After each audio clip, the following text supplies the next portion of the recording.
आजचा एक वेगळाच योग आहे. तर थोडंसं आवडून एक अर्धा एक मिनिटाच्या आपल्या समूहाबद्दल मी सांगतो. आम्ही पुस्तकप्रेमी साधारण पावणे 3 वर्षापूर्वी सुरू केला समूह. 1000पेक्षा जास्त पुस्तकांचा रोज एक आम्ही प्रतिदिन एका व्यक्तीकडून 7 दिवस आता पहिले गेले अवघ्या 150 आठवडे आणि त्याची कसं इथून ते आलो जवळपणाचे झाले म्हणून त्याप्रमाणे आम्हाला एकातून दुसरा तिसरा कार्यक्रम असे काही उपक्रम आम्हाला सुचवायला लागले आणि असे उपक्रम सुचू लागले आणि गेल्या 1.5 वर्षामध्ये आम्ही 5-6 तरी आम्ही वेगवेगळे कार्यक्रम केले. त्यातलाच हा एक मोठा वेगळा कार्यक्रम आहे. श्यामची आई त्या आईलाच आपण आज बोलत आहे. पुस्तकप्रेमी समूहानं बोलतो. कारण त्याच्या देवघरामध्ये पुस्तकं आपण ठेवतो. देवघरामध्ये चित्रपटही ठेवले समजा तर श्यामची आई मराठी माणसाच्या देवघरात नक्कीच स्थान आहे. काय पुस्तकाचं स्थान तर हृदयात गेलेलंच आहे. चित्रपटातही स्थान दिलं. 70-80 वर्षापूर्वी पहिल्यांदा आत्र्यांनी काढलेला पिक्चर राष्ट्रपती पुरस्कार चित्रपटांना जाहीर करावे अशी कल्पना आल्यानंतर पहिला प्रत्यक्ष उतरलेला सर्व भाषांना 16 भाषांत पहिल्यांदा पुरस्कार दिले गेले जाणार होते. सर्व भाषांचा सर्वोत्कृष्ट चित्रपट कुठला होता तर तो श्यामची आई होता. त्याच्याबरोबर दुसऱ्या वर्षी पण महात्मा फुले आत्र्यांनी काढलेला पिक्चर त्या सिनेमाला सर्वोत्कृष्ट मराठी चित्रपट आला. आत्र्यांचं त्यात मोठेपण आहे आणि साने गुरुजी आणि महात्मा फुले यांचेही महानपण आहे. मुद्दा हा आहे की एकाच विषयावर पुन्हा पिक्चर काढले जातात परंतु एखाद्या व्यक्तीवरचा पिक्चर पुन्हा निघतो. मला वाटतं सावरकरांचा सुधीर फडकेंनी पण काढला होता आणि आता हा परवा आलेला तो तसा श्यामच्या ह्या पिक्चर देखील पुन्हा दोन्ही सिनेमांची तुलना व्हावी हे साहजिक आहे. त्याबद्दल आपण गौरीला नंतर प्रश्न विचारू. पण 3 पिढ्यांचं अंतर आहे. 70 वर्ष 75 वर्ष म्हणजे 25 वर्षाची एक पिढी दिली तर 3 पिढ्या आणि पहिली पिढी मोठी असलेली आहे. आताची पिढी लहान असलेली धरली तर जवळजवळ 6 पिढ्या श्यामच्याही बघत मोठ्या झाल्या असं आपण म्हणू. आणि आता हा पिक्चर सिनेमा पुन्हा आलेला आहे. दुर्दैवानं सातारकरांना तो असा आस्वाद घेता नव्हता. पण खुद्द श्यामच्या आईलाच आपण बोलूया. हा घाट श्रीराम नांदरकरांनी घातला तो आज प्रत्यक्षात आला याचा मला खूप आनंद होतो. दीपलक्ष्मी सभागृहाचाही मी मुद्दाम आवर्जून उल्लेख करतो. श्री चिरीचिटणीस ही कल्पनेची खाण आहे. त्या खाणीतून वेगवेगळे उपक्रम निघत असतात किंवा दुसऱ्या कोणी सुचवलं त्यांना तर ते लगेचच त्यांनी तो शरीर म्हणून आपल्यापेक्षाही जास्त उत्साहाने त्यांनी काम करतो. प्रत्यक्ष राहण्याचा विडा त्यांनी उचललेला आहे आणि हे त्यांचं लोड साताऱ्यात नाही तर पुण्यातही पसरलेलं आहे. पुण्यात त्यांचा परवाचा जो कार्यक्रम झाला त्याचं साहित्यिक बोली इतकं प्रचंड होतं. केतकरांचा जो कार्यक्रम झाला कमलादेवी पार्कमध्ये त्यांचं पेटीचं जे बॉडी आहे सगळी पुन्हा ती पुनर्जीवित जे झालेली आहे हे माहीतच नव्हतं मला. अशा उपक्रमाने ते माहीत होतं. अशा उपक्रमाचं महत्व महात्म्य हे ह्याच्यामध्ये असतं आणि ती करणारी व्यक्ती आपली सातारची आहे हे मला खरोखर बरं वाटतं. म्हणजे कालच्या कार्यक्रमात सुद्धा वसंत व्याख्यानमाला मुद्दाम मी आवडून करतो. वसंत व्याख्यानमाला जवळजवळ 3 स्मारक घडलं होतं का. पण त्याहीपेक्षा ऑनलाईन 10 ते 20 हजार लोक बघू शकतात तो कार्यक्रम. त्यांनी निम्मी ऑनलाईन आणि निम्मी ऑफलाईन अशी गेल्यावर ती व्याख्यानमाला ठेवली. आता ते म्हटले की आपण ऑनलाईन ठेवूया ऑफलाईनच ठेवूया व्याख्यानमाला नंतर त्याची ऑनलाईन करूया. ते उद्या ज्याला ते युट्यूबवरती व्याख्यानमाला एक व्याख्यान पडतात. माझंही व्याख्यान उद्या ज्याला युट्यूबवर येईल. आपल्या याची सुरुवात कशी करूया की आजच्या या कार्यक्रम आपण जागतिक पुस्तक दिन जो काल झाला त्याला आपण समर्पित करूया. काल जो कार्यक्रम झाला होता तो अनेक कारणामुळे मी नव्हतो म्हणूनही नाही तर अनेक गोष्टी नव्हत्या आणि 2-3 कार्यक्रम आपले आपण घेतले. म्हणजे नांदल साहेब स्वतः अनेक ग्रंथालयात पुस्तकं देतात. तोही कार्यक्रम आपण पुढच्या आठवड्यात करतोय. तर याच्यामध्ये गौरीला आपण प्रश्न विचारणार आहोत. लहानपण नाटक काव्य वाचन कविता वाचन काही एक पात्री सादरीकरण मग चित्रपटाच्या नंतरची पुढची काही भविष्याचे सगळे प्रश्न विचारणे पायकडे त्यातले विद्यार्थी आहेत आणि 2 कलाकार आहेत. दोन कलाकार बोलणं, एका कलाकाराची मुलाखत दुसऱ्या कलाकार घेणं हे म्हणजे एका चोराच्या वाटा दुसऱ्या चोराला माहीत असतं म्हणून त्याचा पाय थोडे नाही आज आधीच लेख बोलतं.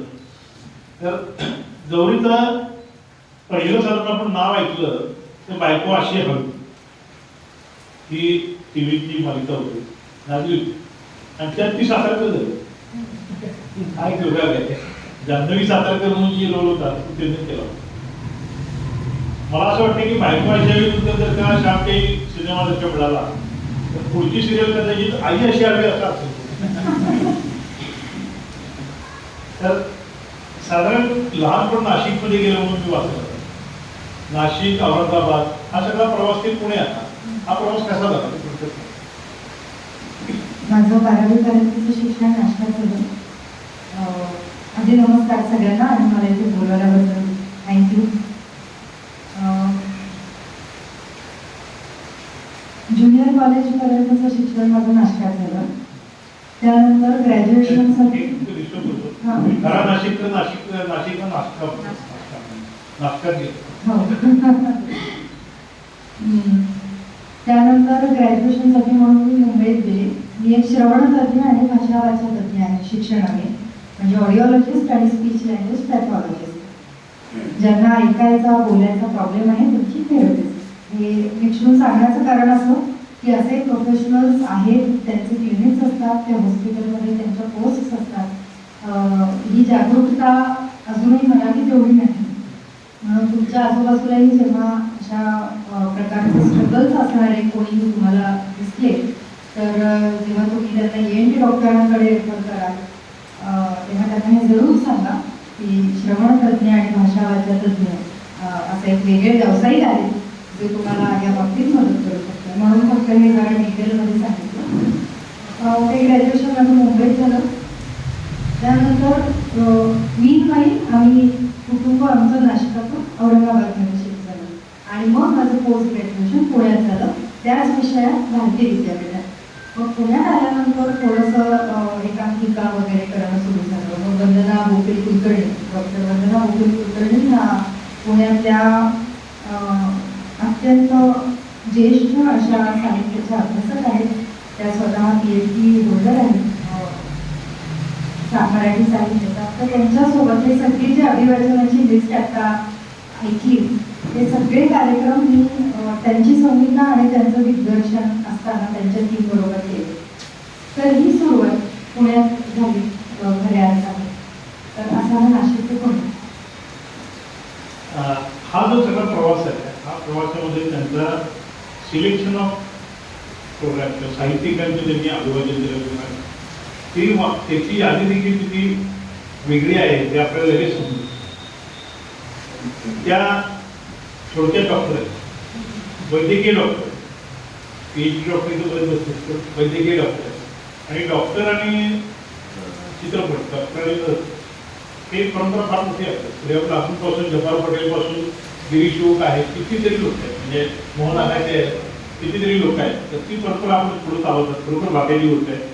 मला आदेश तू ही मुलाखत पुढे नाही हवं. धन्यवाद. खरं तर सगळ्यांचे धन्यवाद की तुम्ही आम्हाला इथे बोलवलं, संधी दिली. शिरीष चिटणीस सरांचे धन्यवाद. मला गौरी तुला विचारायला असं आवडेल या मुलामध्ये की तेंडुलकर जन्मावा आपण बाजूच्या घरात ही सगळीकडे एक आपल्या समाजात सगळ्यांची ती एक हे आहे की तर तू ऑडिओलॉजिस्ट झालीस, परत तू शिक्षण घेतलंस, तर घरनं जो तू आता या क्षेत्रात काम करतेस फिल्म इंडस्ट्री आणि ह्याच्यात, तर हा जो प्रवास होता किंवा हा स्विच ओव्हर होता हा कौतुकास्पद आहेच, पण तो जेव्हा रियालिटी फेस करावी लागते तेव्हा तो कसा घरी होता आणि तुला कसं घरनं पाठबळ मिळालं त्याविषयी? आधी तर तक्रारच करेन आई बाबांची थोडीशी, कारण ते काय सुरुवातीपासून म्हणजे खूप काही प्रोत्साहन दिलं असं नाही मी सांगणार. पण भीती मला आता कळतं की आईबाबांची भीती ही थँकफुली अजिबात लोक काय म्हणतील याच्यासाठी नव्हती, समाजातल्या प्रतिष्ठेसाठी नव्हती. माझंच भविष्य सुरक्षित राहील की नाही या बाबतीत त्यांना शंका आली, म्हणून ते मला नको म्हणत होते. एवढंच त्यांचं म्हणणं की तू हा छंद म्हणून जोपास, आणि आता इतकं चांगलं शिक्षण झालंच आहे तर तू त्यात काम करावंस, असा एक अतिशय लॉजिकल म्हणजे त्यांचा युक्तिवाद हा असा होता. पण पोस्ट ग्रॅज्युएशन करताना आम्हाला लेक्चर स्वतःला प्रिपेअर करून द्यावे लागायचे क्लासमध्ये, त्याच्यासाठी सतत पॉवर पॉईंट प्रेझेंटेशनचा वापर करावा लागत होता. मला माहिती होतं हा विषय घरी काढल्यानंतर कदाचित फार भावनिकतेने ह्याच्याकडे पाहिलं जाईल, म्हणून मी कधीच सांगितलं नाही आहे, पण मी चक्क एक पॉवर पॉईंट प्रेझेंटेशन बनवलं शेवटी. म्हणलं आपल्याला जे काही मांडायचं आहे ते पॉईंट वाईज पद्धतशीरपणे मांडूया, आणि म्हटलं एवढं आपण शिकलोय मास्टर्समधनं तर हे पण लगेच अप्लाय करून टाकूया. म्हणून मी चक्क घरी आईबाबांना बसवून डूज अँड डोंट्स, काय होईल असं केलं तर काय नुकसान होईल, काय गेन होईल, असं सगळं अगदी मला जे वाटत होतं ते लिहून काढलं होतं. तर मला वाटतं त्याच्यामुळे पहिलं कॉन्व्हर्सेशन तरी बऱ्यापैकी चांगल्या पद्धतीने होऊ शकलं. आणि नंतर पण एवढं मात्र आहे की मला संधी घेऊन बघायची आहे ह्या क्षेत्रात. यासाठी आईबाबांनी मग दडपण नाही आणल्यानंतर, माझी एवढी इच्छा आहे म्हटल्यानंतर आणि मी काहीतरी विचार केला म्हटल्यानंतर, दुसरी अशी गोष्ट होती की मी करू शकेन, म्हणजे कौशल्याने मी कुठे कमी पडेल असंही त्यांना वाटत नव्हतं. पण सामान्य लोकांना आणि आतापर्यंत मला सुद्धा सिनेमा जगताविषयी एकूणच फारशी मोठं बरी नसतात, तशी माझ्या आईबाबांची नव्हती. माझं व्यक्तिमत्व म्हणून मी तिथे फिट कितपत होईल, त्यातली हार जीत मला किती झेपेल, या सगळ्या गोष्टींचा विचार करूनच आईबाबा नको म्हणत होते. पण मग हळूहळू ज्या पद्धतीच्या लोकांबरोबर मी जोडली गेले, जसं सुरुवातीला डॉक्टर वंदना मोठे कुलकर्णी, नंतर ऋषिकेश जोशी असतील, तर या त्यांच्या क्षेत्रातली अत्यंत एक्सपर्ट मंडळी मला अगदी सुरुवातीपासून मार्गदर्शक म्हणून मिळाली. त्यामुळे मग आईबाबांना सुद्धा थोडंसं कुठेतरी रिलॅक्स वाटायला लागलं की योग्य व्यक्ती तिला गाईड करतायत असं लक्षात आलं. आणि जेवढी शक्य तेवढी ट्रान्सपरन्सी मी पण पाळत आले, त्याच्यामुळे मग आता ते बऱ्यापैकी सुविध चाललंय असं म्हणायला हरकत नाही आता. पण अजून बघून असतो नाही ते सगळं ठीक आहे, पण पुढे काय, मग आता पुढचं काय, त्याचं काय ठरवलंय हे प्रश्न असतात, म्हणजे ठीक आहे. ही इन्सिक्युरिटी प्रत्येकामध्ये असते आणि ती असायलाच हवी, त्यामुळे प्रगती होते असं मला वाटतं. मला पुढे विचारायला असं आवडेल की आता तू जे शिक्षण घेतलेलं आहेस, आता म्हणतात, मलाही तो पर्सनली अनुभव आहे, मी जेव्हा काम करत असतो की तुम्ही जे शिकता ते कधीच वाया जात नाही. मी काहीही शिकला असेल, उद्या खेळा ठोकायला शिकला तरी ते कुठे ना कुठे तुम्हाला आयुष्यात कामी येतं. तसं हे जे तू शिक्षण घेतलेस ऑडिओलॉजी आणि तर याचा तुझ्या आता असलेल्या करिअरमध्ये तुला काय बेनिफिट मिळतं आणि काय फायदा होतो? माझ्या अभ्यासक्रमाचा फार मोठा भाग हा माझ्या स्वरयंत्राशी निगडीत होता. आणि एखाद्या अभिनेत्याचं बोलणं, त्याचा आवाजाचा प्रभावी वापर हे फार महत्त्वाचे मुद्दे ठरतात त्याच्या चांगल्या परफॉर्मन्समध्ये. तर त्या दृष्टीने तो अभ्यास जरा आठवणं, कोणते फॅक्टर्स तुमचा आवाज जास्त चांगल्या पद्धतीने वापरायला तुम्हाला मदत करतात याची मदत झाली. पण इथे खूप मी अतिशय डायरेक्ट असलेले संबंध सांगते. खूप चांगला प्रश्न होता आधी. दुसरं सगळ्यात महत्त्वाचं मला हे जाणवलं की एक प्रोफेशनल गोष्टीचं शिक्षण घेताना आणि त्यातही पोस्ट ग्रॅज्युएशन झालेलं असल्यामुळे एखाद्या व्यक्तीला अप्रोच होणं, त्याच्याकडून रिजेक्शन येणं, पैसे मागणं, या कोणत्याही गोष्टी असू दे, त्या खूप व्यावसायिक पद्धतीने कम्युनिकेट करता येऊ लागल्या. आणि मला असं लक्षात आलं की सगळ्यांना जमत नाही, जे आपल्याला बऱ्यापैकी इझिली जमतंय आणि सुरुवातीपासून जमतंय. सर मॅडम म्हणून सगळ्यांना बोलणं, कुठेही गळेपडूपणा न राहता आणि वृक्षहीपणा किंवा उद्धटपणाही न वाटता तो बॅलन्स साधता येणं, अशा शब्दांची योजना करणं, मग ते इंग्लिशमध्ये सुद्धा असेल किंवा मराठीतही असेल. तर ह्या गोष्टी मला वाटतं जास्त कामी आल्या माझ्या शिक्षणाच्या, की लोकांशी व्यावसायिक पद्धतीने कसं जोडलं जायला पाहिजे. हॉस्पिटलमध्ये असताना जेव्हा आम्ही सिनियर ENT डॉक्टरशी बोलत असतो एखाद्या पेशंटविषयी, एखाद्या केसविषयी, तर ती अदब पण तो स्वतःची पण डिग्निटी हे सगळं पाळून कसं इथे बोलायचं त्याचा मला वाटतं बराच फरक पडतो. लोक तुमच्याकडे कसं बघतात, तर तो एक फार महत्त्वाचा मुद्दा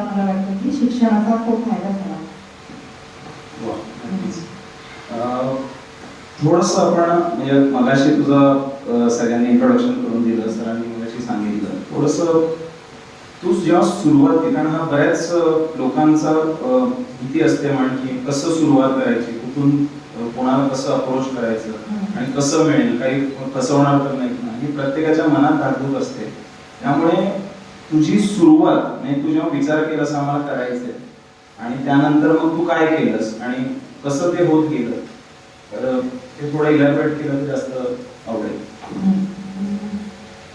असं सुरुवात मला त्याच्याकडे माहिती आहे, पण जसं मी म्हटलं भारतीय विद्यापीठात गेल्यानंतर युथ फेस्टिवल होतात भारतीय विद्यापीठात, त्यानिमित्त एकांकिका स्पर्धा व्हायच्या आणि त्या एकांकिका स्पर्धांमध्ये परत एकदा म्हणजे ही माझं भाग्य, गजानन परांजपे हे अतिशय मोठे कलाकार आणि संगीत पुरस्कार मिळालेले अभिवाचक म्हणजे वाचिक अभिनयातलं फार मोठं नाव.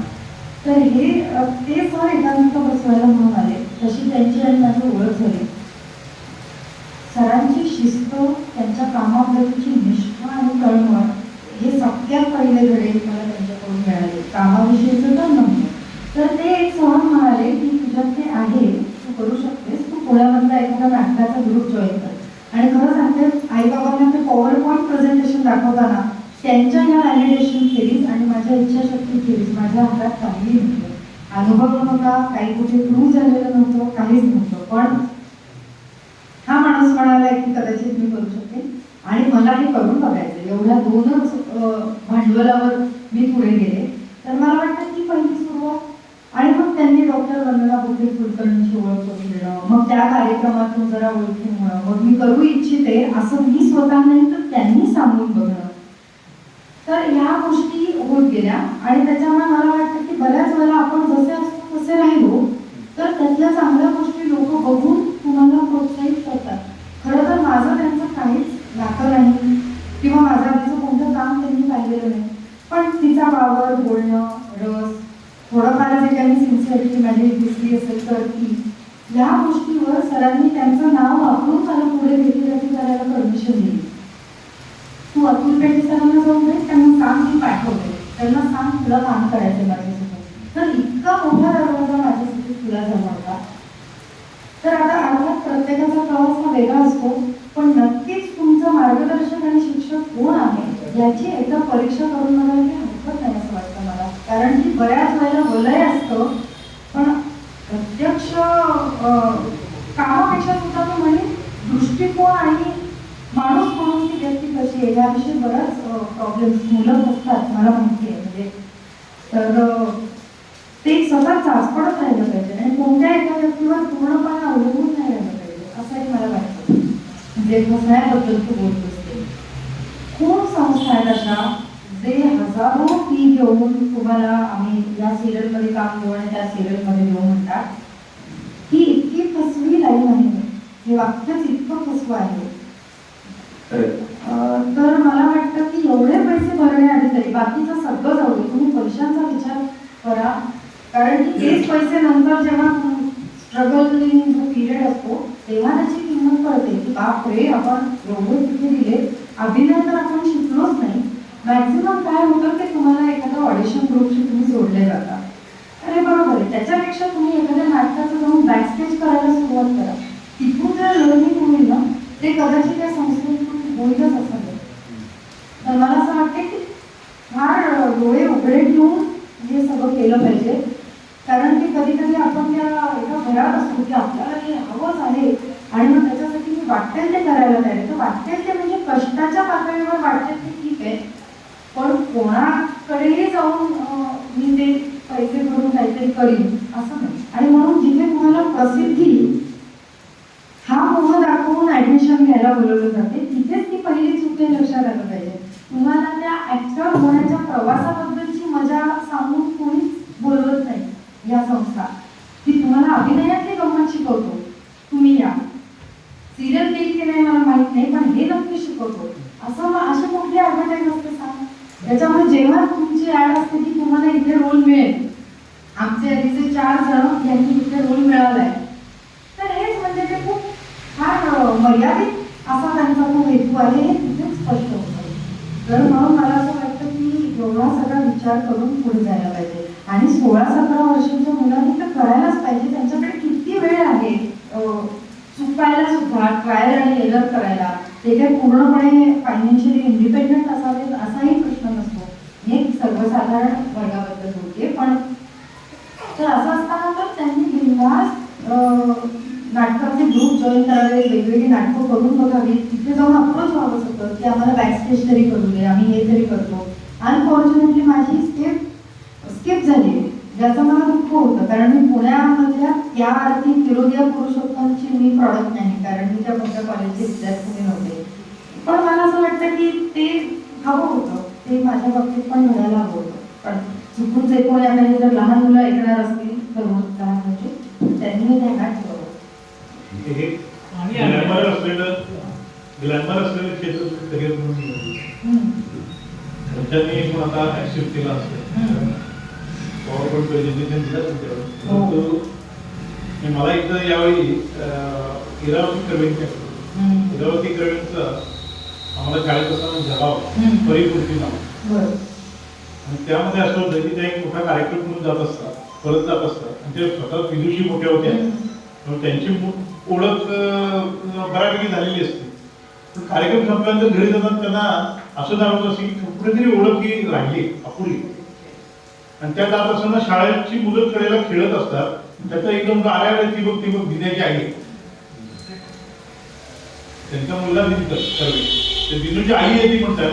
ते कानावर त्यांच्या पडतात, त्या म्हणतात की आता माझी खरी ओळख ही परिस्थिती झाली. मला असं वाटतं की तुमच्या आई वडिलांना म्हणजे श्यामच्या आजी आजोबाला आता वाटलं असेल की आपली परिस्थिती झाली. तर आईचा रोल तुम्हाला कसा मिळाला, काय त्यामध्ये कष्ट होते, किती अगोदर कष्ट घेतलं, त्याला प्रॅक्टिस केली किंवा ऑडिशन झाले, हे सगळं आपल्या एकदा सविस्तर तुमच्याच तोंडून ऐकलं. ती चित्रपटाची तयारी झाली, तुम्हाला स्क्रिप्ट दिला, ते काय काय झालं? या चित्रपटाची ऑडिशनची प्रोसेस सुद्धा खूपच इंटरेस्टिंग होती. आणि तेव्हाच मला या चित्रपटाचं वेगळेपण अगदी सुरुवातीपासून मला जाणून राहिली. अर्थात माझा पहिला चित्रपट असणार होता, त्याच्यामुळे म्हणजे मी निवड करावी असं काही फारसं नव्हतं. पण तरी सुद्धा जसं मी म्हटलं की जज करणं हे दोन्ही पार्टीचं काम असतं. पण एकतर सुजय डहाके यांच्या टीममधून फोन आला. त्यांचा शाळा हा चित्रपट आपल्याला माहिती आहे आणि त्याच्यासाठी त्यांना अवघ्या 25व्या वर्षी नॅशनल अवॉर्ड मिळालं होतं, त्यांचा पहिला चित्रपट. आणि हा फिल्म मेकिंगचा विद्यार्थी, स्वतः परदेशात फिल्म मेकिंग शिकून आलेला आणि सिनेमाविषयी अत्यंत प्रेम आणि तळमळ असलेला. तर त्यांच्या टीममधून मला फोन आला की असं असं आम्ही बघतो या व्यक्तिरेखेसाठी, तर तुला आवडेल का? तर आता एक तर श्यामची आई म्हटल्यानंतर नाही म्हणण्याचा प्रश्नच नव्हता अजिबातच. जसं तुम्ही म्हणालात की श्यामची आई हे पुस्तक आपल्याला अजिबात अपरिचित नाही मराठी घरांमध्ये. पाठ्यपुस्तक सोडलं तर पहिलं पुस्तक हे असतं दुसरं, म्हणजे काय म्हणाय वाचनाचा श्री गणेश हा श्यामची आई होतो बहुसंख्य घरांमध्ये. तसा पण माझाही झाला होता. मी सुद्धा वाचल्यानंतर भाऊक होणार आणि सगळे अनुभव माझ्याकडे होतेच. तर त्याच्यामुळे अर्थातच मी हो म्हटलं. तर माझी पहिली चाचणी होती ती आवाजाची चाचणी होती की तुझा आवाज त्या व्यक्तिरेखेला जातोय का आणि मला बघायचंय म्हणाले. मग त्यांना काही सीन्स तर मी ऑडिओ रेकॉर्डिंग करून पाठवलं. मला 2 दिवसांनी मेसेज आला की पहिल्या चाचणी तू पास झाली आहेस, मग आता मला येऊन तू भेट. मग मी त्यांच्या ऑफिसला गेले. तर त्यांनी मला स्क्रिप्ट दिली, संहिता तयार होती. अतिशय आकर्षक असं मुखपृष्ठ असलेली ती संहिता, एस्थेटिकली सुंदर असं त्यांनी ते पुस्तक माझ्या हातात दिलं. आणि ते म्हणाले की स्क्रिप्ट वाच आणि तुझ्या व्यक्तिरेखेबद्दल एक छोटासा निबंध मला लिहून पाठव. हे आतापर्यंत कधीच झालेलं नव्हतं. कारण तसं पाहायला गेलं तर चित्रपटांच्या म्हणून काही मी एवढ्या ऑडिशन दिल्याही नव्हत्या, आणि ज्या दिल्या होत्या त्या अक्षरशः तुम्हाला एक स्वगत 10 ओळीचं आधीशिवाय चांगलंच माहिती आहे कशा करतात ऑडिशन. तर तसं ते देऊन तुमचं तुम्ही शूट करा आणि पाठवा असं होतं. तर हे सगळं बघण्याआधी म्हणजे माझा अभिनयापर्यंत पोहोचण्याआधीचे हे टप्पे होते. मग मी त्या व्यक्तिरेखेविषयी लिहून पाठवलं. त्याच्यानंतर त्यांनी मला बोलवल्यानंतर आधी काय केलंयस, मग काय करू इच्छितेस, शिक्षण कुठे झालं, काय केलं, त्या जनरल गप्पा मारल्या आणि नंतर ती आपली संहिता माझ्या आवाजात रेकॉर्ड करून घेतली आणि ते माझी ऑडिशन संस्थी होती. आणि मग काही वेळाने मला निकाल आला, काही वेळाने कसा 15-20 दिवस फार अवघड होत जातात ते 15-20 दिवस, पण मग माझं सिलेक्शन झालं असा फोन आला. आणि मग त्याच्यानंतर 1.5-2 महिने मी आणि शर्व गाडगे ज्याने श्यामची भूमिका केली, आम्ही दोघं जण रोज पुण्यात भेटत होतो, रोज त्या संहितेविषयी बोलत होतो. पाठांतर तर झालं आमचं, ते वाचता झालं, त्याच्यासाठी वेगळा वेळ काय आम्ही काढला नाही. पण त्याने माझ्या भूमिकेविषयी काय वाटतं सांगायचं, मी त्याच्या भूमिकेविषयी काय वाटतं सांगायचं, त्या संहितेविषयी, त्या प्रसंगांविषयी बडबड करायची, चर्चा करायची. आणि त्यामुळे आम्ही इतके छान मित्र झालो, म्हणजे संहिते बाहेरच्या गप्पा पण खूप व्हायच्या. त्याच्यामुळे म्हणजे मला शर्वच्या शाळेमध्ये बेस्ट फ्रेंड्स कोण आहेत, त्याला कोणत्या ताई आवडतात, कोणत्या नाही आवडत, त्याला कोणती मुलगी अजिबात आवडत नाही, ती त्याची शत्रू आहे, तिच्या नावासकट सगळं मला कळलं होतं त्यावेळेला. इतकी आमची छान मैत्री झाली. आणि मला वाटतं ती मैत्री हे आई आणि मुलाचं ती केमिस्ट्री दाखवायला खूप उपयोगी पडली. एका पॉईंटला असंही झालं होतं की आता आम्ही आमचे डायलॉग्स तर रोजच म्हणतो, आता ते इतकं रिअल झालं की आम्हाला भीती वाटली शूटिंगला गेल्यानंतर आपण अगदी मेकॅनिकली ती बडबड म्हणून टाकू, इतकं आता ते मुरले. मग आम्ही म्हटलं नको, आता ती मोनोटोनी होईल तर आपण एक्सचेंज करून बघूया. तर 1-2 दिवस पुढचे असं होते की मी श्याम वाचत होते आणि तो श्यामचे वाचत होता.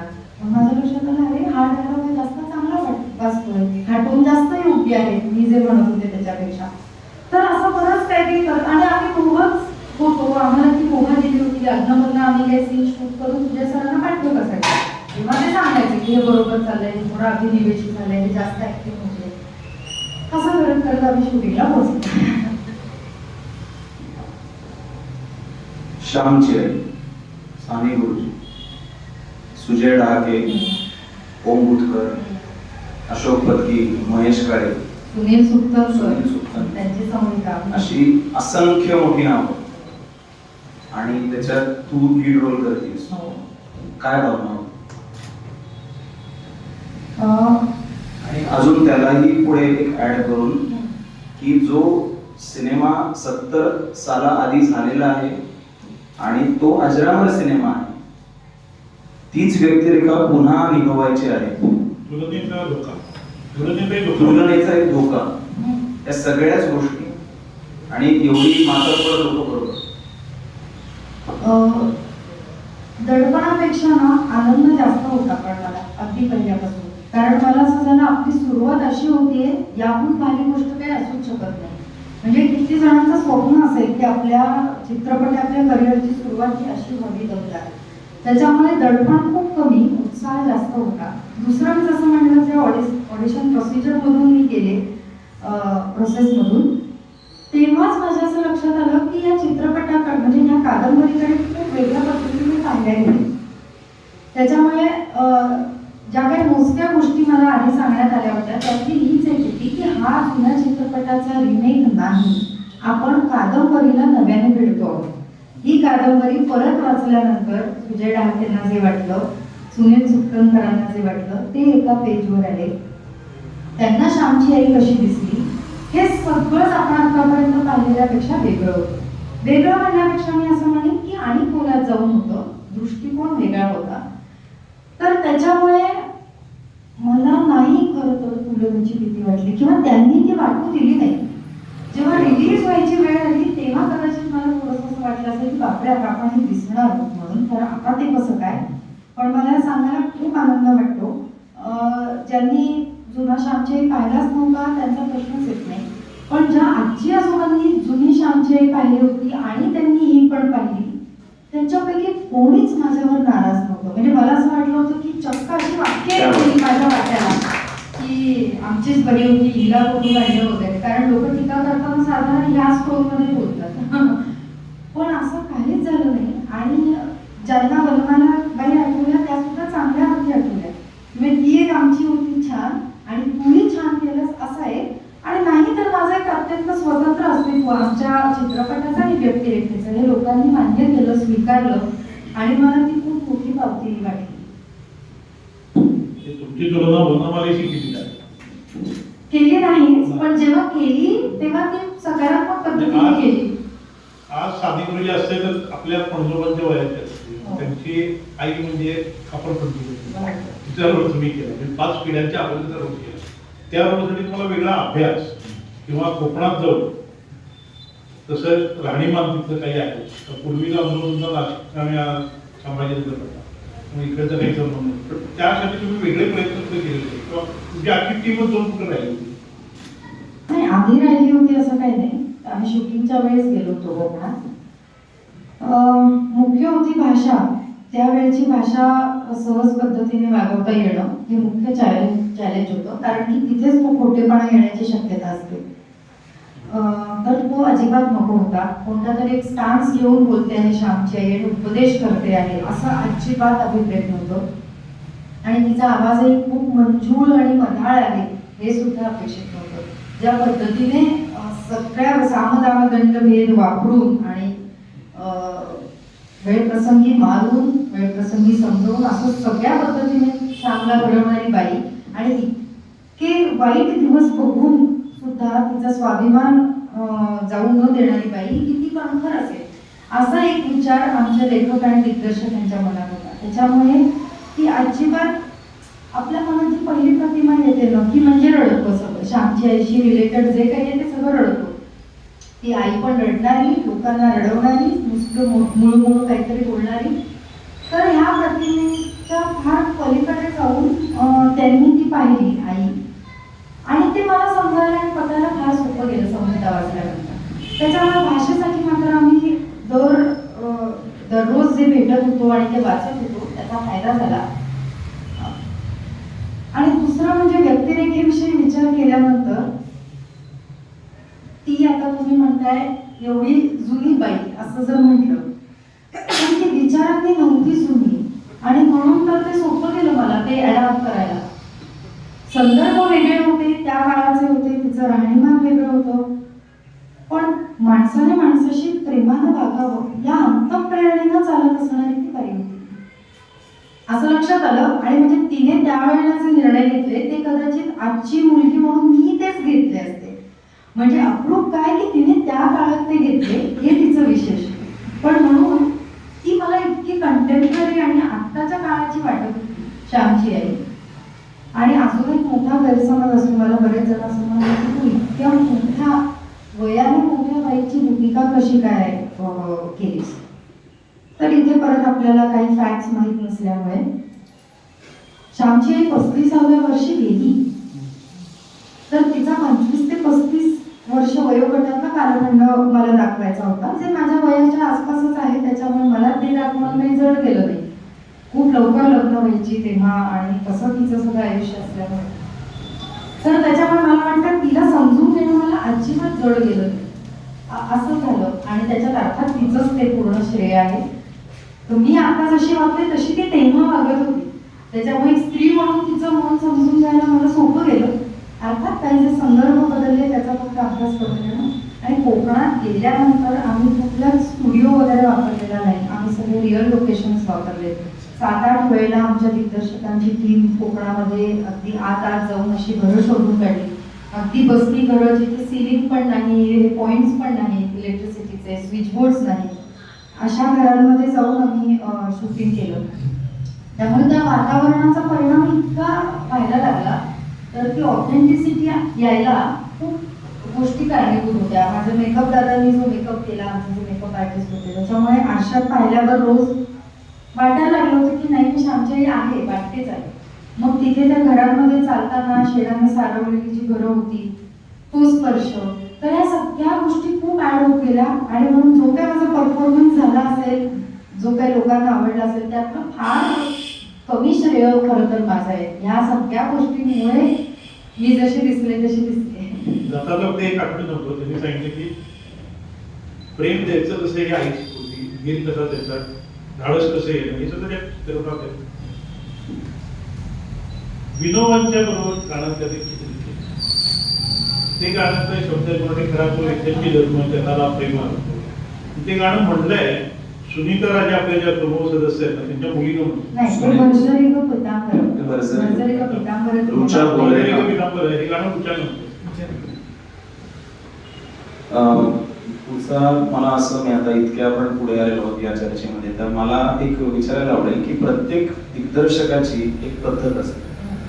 तर त्या ह्याच्या पद्धतीप्रमाणे तुम्ही जुना जो 70 वर्षापूर्वीचा सिनेमा होता तो पाहिला होता, किंवा आता जे हयात लोक आहेत त्यापैकी म्हणजे माधव वजे सर असतील किंवा अनेक बाकीची मंडळी असतील, अशांना भेटला होता किंवा असं काही झालं होतं का? कारण आपण ऐकतो की नटसम्राट करताना डॉक्टर लागूंची भेट घेतली, त्यांचे आशीर्वाद घेतले किंवा त्यांच्याकडनं मार्गदर्शन घेतलं, तसं तुम्ही काही केलं होतं का? आम्ही पुस्तक वाचणं जास्त त्याला प्राधान्य दिलं. आता पुस्तक परत वाचलं. मी आणि शर्वरी गंमत म्हणून जुना सिनेमा पाहिला होता, पण तो पूर्णपणे अभ्यासाचा भाग होता का असं मला माहित नाही. पण जेव्हा आम्ही सतत म्हणत होतो की आपल्याला कादंबरीत जे धावलं, जे वेगळ्या पद्धतीने वाटलं ते दाखवायचंय, तर त्याच्यासाठी आधी काय वाटलं होतं हे जाणून घेण्यासाठी म्हणून एकदा तो सिनेमा पाहिला.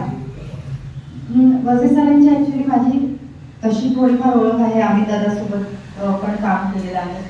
पण ह्या चित्रपटाच्या निमित्ताने म्हणून खास आमचे जे प्रोड्युसर आहेत त्यांनी वजे सरांची मुलाखत घेतली होती आणि त्यात त्यांनी जुन्या आठवणी वगैरे सांगितल्या होत्या या चित्रपटानिमित्त. पण बाकी मला असं वाटतं की जेवढा स्वतंत्रपणे आम्हालाही याविषयी विचार करता येईल तेवढा करण्याला आम्ही सुद्धा प्राधान्य दिलं आणि कोणत्याही जुन्या चौकटीत अनुकरणाच्या दृष्टीने अडकू नये असा प्रयत्न केला. म्हणजे असंही नव्हतं की हे आपल्याला अजिबात करायचं नाही किंवा असंही नव्हतं की हेच आपल्याला करायचंय. तर असं काही एक स्पेसिफिक चौकट आखूच दिली नव्हती. तुम्ही ही संहिता आहे, ही आता नवीन फ्रेश माइंडने ही वाचा अशी आपल्याला वाटते आहे. श्यामची आई एक कणखर करारी स्त्री वाटते आहे, तर तसंच तू त्यामध्ये बघायचा प्रयत्न कर आणि ती तशी साकार. श्यामची आईचं पुस्तक आल्यानंतर सुद्धा त्याच्यावर अनेक पुस्तकं आहेत. त्यात माझं बदलचं आता अलीकडे आलेलं पुस्तक अत्रे श्यामची आई आणि ते दुसरे या संदर्भात त्यांनी सगळे अनुभव दिलेले आहेत. श्यामची आई अत्रे आणि मी असं एक पुस्तक आहे. याच्यातच ऍड करून विचारायला आवडेल की प्रत्येक कलाकार हा जेव्हा एखादी भूमिका साकारत असतो, जगत असतो, तेव्हा त्याला ती व्यक्तिरेखा, तो माणूस हा काहीतरी एक वेगळा कळतो किंवा त्याला त्याच्याविषयी काहीतरी एक वेगळं समजतं. तसं तू ती भूमिका इतक्या प्रभावीपणे साकारलीस, तर तुला ती व्यक्तिरेखा काय वेगळं देऊन गेली किंवा साने गुरुजी काय वेगळे तुला समजू शकले या भूमिकेमार्फत? आधी श्यामची आई काय समजली ते मी सांगते. एक तर आतापर्यंत सतत तिला आई म्हणून बघण्याचा आपल्याकडे एक आहे श्यामची आई. म्हणजे खरं तर एका पॉइंट नंतर मला असं वाटलं की अन्याय झालाय का या व्यक्तीवर. तिला एका नात्याने ओळखलं गेलंय, पण याचा अर्थ तिची इंडिव्हिज्युअलिटी काही उरते की नाही उरत. एक मुलगी म्हणून एक स्वाभाविक मला तो प्रश्न पडला की असं कसं. कारण माझ्या लक्षात आलं की ती आई होण्याआधी ती एक व्यक्ती आहे, एक स्त्री आहे आणि मग ती 4 मुलांची आई आहे. तिच्या आई असण्यात तिचं हे व्यक्ती असणं आणि व्यक्तिविशेष इतके स्पष्टपणे दिसत गेले. तर मला असं वाटतं की कसं आहे, आपण एका सुस्थितीत असताना, पोट भरलेलं असताना नैतिकतेच्या चर्चा करू शकतो 4 जणांना एकत्र करून. जेव्हा घरालाच टाळं मारलं गेलं तेव्हा सुद्धा आजारपणामध्ये स्वतः जाऊन इतरांच्या घरी कामं करून पैसे मिळवणारी ती बाई होती. तर हे तिने सतत वागण्यातून दाखवलं. तिने कधीच इथे बसून श्याम इकडे ये, तू खरं बोलायला पाहिजेस, तू चोरी करायला नकोस, तू कष्ट करायला नकोस, कष्ट करायला हवेच, अशा सूचना नाही दिल्या. मला असं वाटतं की श्यामने आईच्या सूचना आणि उपदेशातून जेवढा तो शिकला त्याच्यापेक्षा कैक पटीने जास्त आईचं निरीक्षण करतच शिकला की ही असं वागतेय. अच्छा, म्हणजे तिचं म्हणणं आणि तिच्या कृती ह्या एकमेकांशी इतक्या चांगल्या पद्धतीने मॅच होत आहेत. घरी म्हणजे मुलाला शिकवायला पैसे नसताना सुद्धा तू चोरी करतोस मग ह्याच्यावर तिने राग व्यक्त करणं हे किती म्हणजे हा स्वाभिमान किती महत्वाचा आहे. आणि तो ज्या काळामध्ये स्त्रियांना वर बघून बोलणं आणि आपला काहीतरी निर्णय प्रक्रियेत सहभाग असणं हेच नव्हतं, त्यावेळेला ती घराची सगळी जबाबदारी घेऊन घरातल्या महत्वाच्या गोष्टी मुलांना कसं वाढवायचं. म्हणजे जेव्हा ती भाऊरावांना वाटत होतं की आता मी हतबल झालोय आणि श्याम जरा शिकला आहे तर त्याने नोकरी करावी, तेव्हा ही आजारी स्त्री त्याला म्हणते तुला काय वाटतंय. तो म्हणतो मला काही वाटून काय होतं. ती म्हणते नाही, तुझ्या आयुष्याचे निर्णय तू घ्यायला हवे. मग तो म्हणतो मला शिकायची इच्छा आहे. तर त्या आजारी आईचं वाक्य त्याच्यावर असं आहे. आता ही संहिता आहे पण एक वृत्ती म्हणून आपल्याला लक्षात येईल की त्यामधला संवाद असा आहे की ती म्हणते तुझी बुद्धी तुझं मन या संसाराच्या गाड्याला झुंपून निकामी करून टाकणे इतकी निष्ठूर नाही मी. तू जा या खातेऱ्यातून बाहेर पड, खूप मोठा हो. हे बळ कुठून येतं. तर हे शिकण्यासारखं आहे असं मला वाटतं. आणि हे तिचे जे गुण आहेत ना ते आपण कधीच लक्षात घेतले नाही. ती म्हणजे काय, त्याला मारणारी मग जवळ घेणारी, मारणारी जवळ घेणारी असं नाही आहे ते. हे तिने जे केलेल्या गोष्टी त्याचा फार विचार. म्हणून आतापर्यंत या कादंबरीकडे आपण फक्त भावनिक पद्धतीने बघत आलोय. सतत आपल्याला काहीतरी रडवणार आणि भावूक करणार असं म्हणत आलंय. आणि ह्या नरेशनमुळे झालं काय, टीनेजर मधल्या आमच्यासारख्या मुलांना, मी जेव्हा टीनेजर होते तेव्हा मला पण हे हास्यास्पद वाटायला लागलं होतं एका पॉईंटकडे. हे काय असतं असं, एवढं काही कोणी आदर्श वाटतं का. काय साने गुरु सतत आपलं गोडगोड गोडगोड बोलतात, त्यांच्या गोष्टी काय एवढ्या गोडगोड गोडगोड असतात. त्यांच्या गोष्टीमधला चोर सुद्धा रडतो कसा काय. म्हणजे विलन सारखा विलन आहे ना, पण तसं नाही. त्यांच्या गोष्टीमध्ये चांगलं वागणाऱ्याच्या गळ्यात स्वर्गातून माळ पडते, हसायचो आम्ही. आज तू म्हटलंस ते साने गुरुजींच्या वागण्याची ताकद कळली. ते जे करू शकले ते कोणीच करू शकलेलं नाहीये. फक्त प्रेमाने जग बदलण्याची महत्वाकांक्षा असणारा हा माणूस. आणि मला वाटतं त्याचीच आता गरज आहे. कोणत्याही पातळीवर घेतलं तरी, सोशल मीडियावरचं लोकांचं बोलणं असू दे, बाहेर एकमेकांची वागणं असू दे, हिंसाचार असू दे, द्वेषपूर्ण वातावरण असू दे, ते पसरवण्याची अवमौलिकता लागलेली असू दे. तर ह्या सगळ्या ह्याच्यात हा एकमेव माणूस असा होता जो प्रेमाने जग जिंकता येतं, माणसाला बदलता येतं असा आशावादी ठेवणारा होता.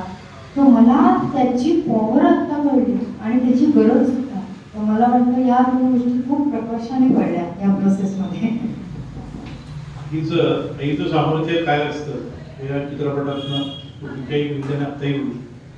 त्या चित्रपटात एक असं दृश्य आहे की शाळेतली मुलं सगळी पोहायला जाणार असतात विहिरीमध्ये. आणि तो मुलगा म्हणजे श्याम स्वतः घाबरत असतो, लपून बसलेला असतो. आईकडे येतात मुलं, तुमचं श्याम ठेवतात. ते श्यामला आई बाहेर काढते आणि नेमकं काय करते त्याला दाखवा. खरं आता लाईट असते तर या गोष्टी सगळ्या स्क्रीनवर दाखवल्या असतात. मी तयारी पण केली होती सगळी.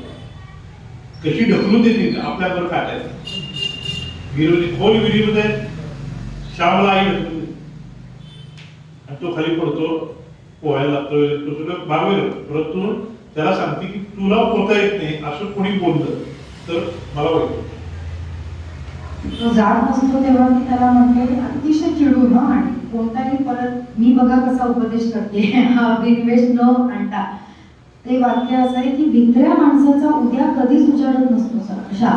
तो म्हणतो मी उद्या जाईन, आज नाही उद्या नक्की जातो. ती म्हणते की भित्र्या माणसाचा उद्या. तर हे विहिरीत पडणं पण किती प्रतिकात्मक आहे. आताही आपण विहिरीत पडतोच आहे की कोणत्या ना कोणत्या. आता मी या क्षेत्रात उडी घेणं हे विहिरीत उडी घेण्यासारखंच होतं. तर हे जे तिने म्हणणं की पुढे आयुष्यात तू कोणत्याही प्रकारच्या चांगल्या कामासाठी जे धाडस दाखवायला लागतं त्याला तू घाबरू नयेस. तर असे काही काही जे वन लाईनर्स आहेत ना संहितेमध्ये, सुनील सुट्टणकर म्हणजे तुम्हाला माहिती असते 10वी सारखा चित्रपट, वास्तुपुरुष, 3 नॅशनल अवॉर्ड्स विनर ह्याला या चित्रपटाला सुनील सुट्टणकर, सुजय डहाके आणि ओम भूतकर, ज्याला लहान बाल कलाकार म्हणूनच नॅशनल अवॉर्ड मिळाले. अशी लोक तर जोडल्या गेली या कलाकृतीशी. असं.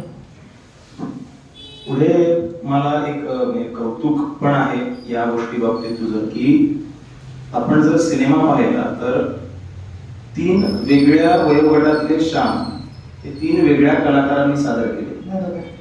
आणि या तिन्ही वयोगटात आईची भूमिका तूच सादर केलीस.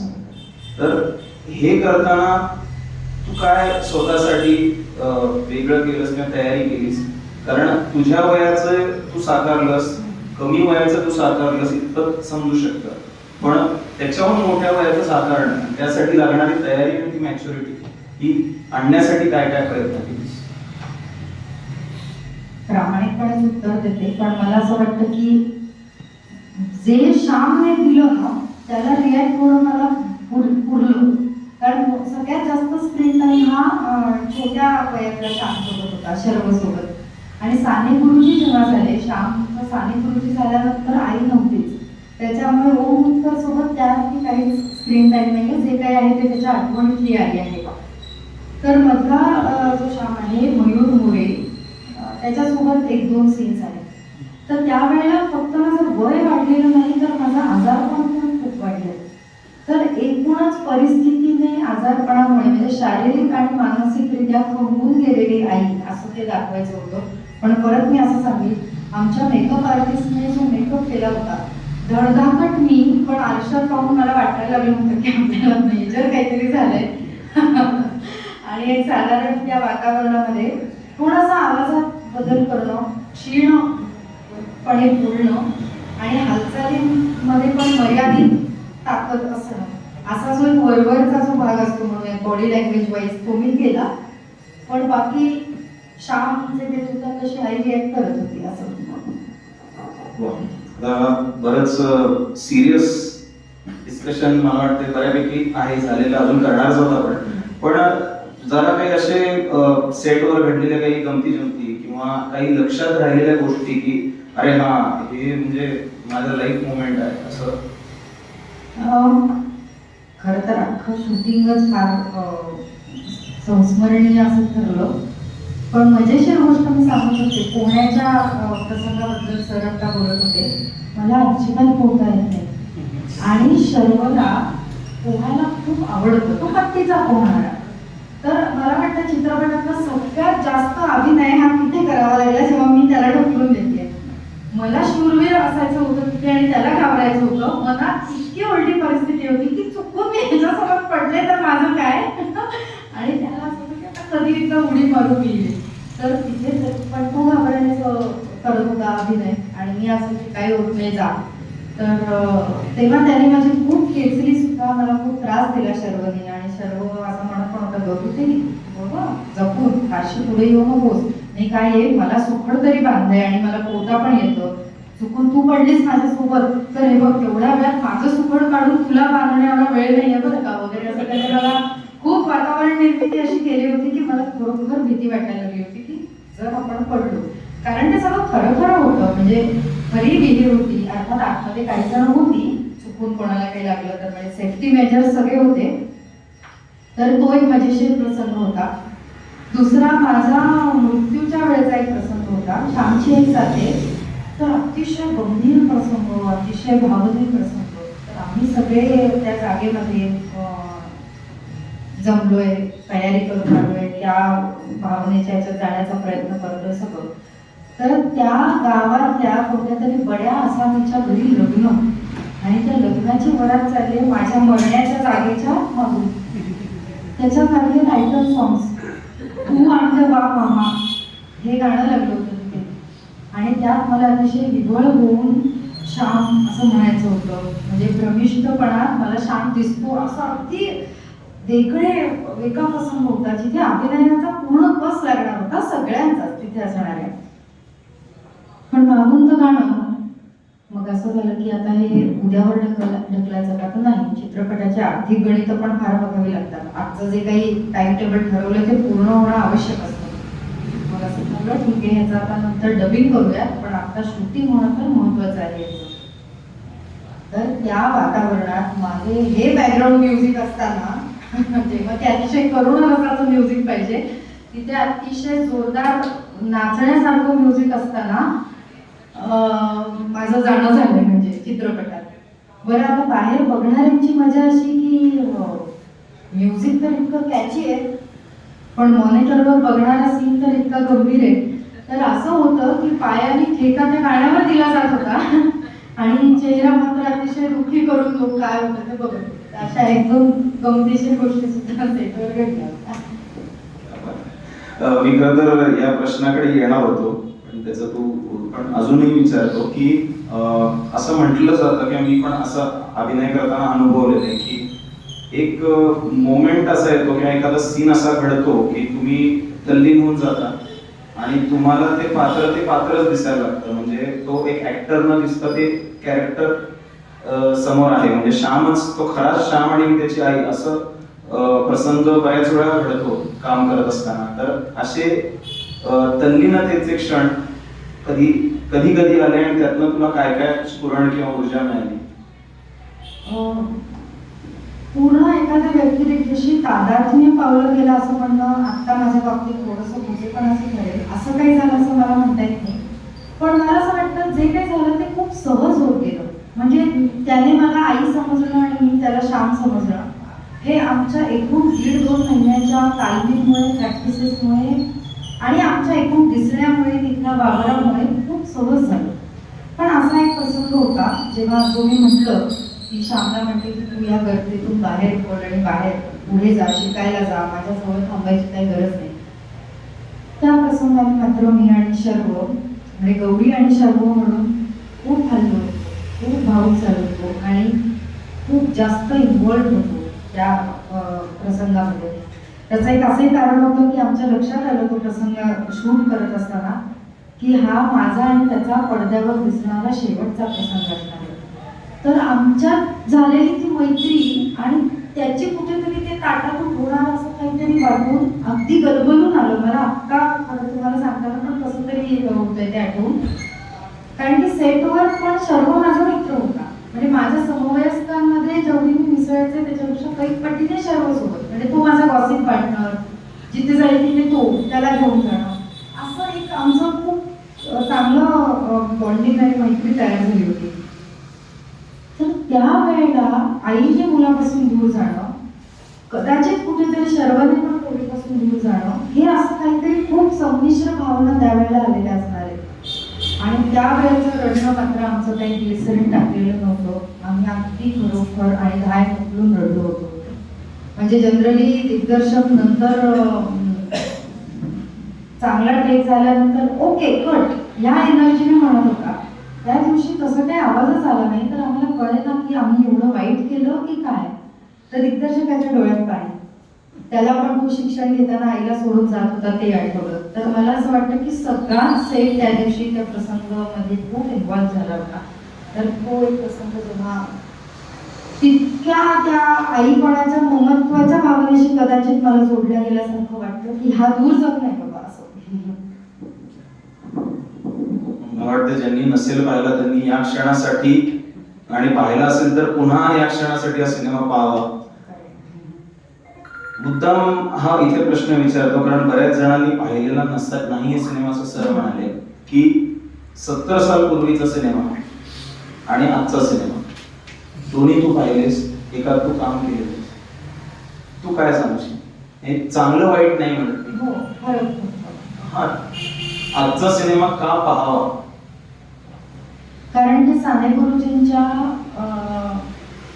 विचारधारेची आत्ता एवढी गरज आपल्याला कधीच नव्हती असं मला वाटतं. म्हणून दुसरी गोष्ट, श्यामचा साने गुरुजी होण्यामध्ये आईने जे काही केलं त्या योगदानाकडे फक्त भावनिक दृष्ट्या न बघता वैचारिक दृष्ट्या म्हणून आणि पालक म्हणूनही त्याचा आपल्याला काय म्हणजे पालकत्वाचं चालतं बोलतं पुस्तक आहे की असं म्हणलं तरी चुकीचं ठरणार नाही. जेव्हा की तिला कसं चांगलं पालक व्हावं ह्यासाठीचे काही काउन्सिलिंग सेशन्स, पुस्तकातले लेख किंवा पॉडकास्ट नव्हते. अशा वेळेला स्वतःच्या बुद्धीला पटेल तसं, जमेल तसं ती वेगळी घडवत होती मुलं. हे मला खूप विशेष वाटतं. कारण प्रत्येक मूल वेगळं असतं. ज्या काळामध्ये हे पहिलं वाढलंय म्हणून तर दुसरंही वाढेलच की, तिसरंही वाढेलच की, असा एक अप्रोच बघितला जात होता.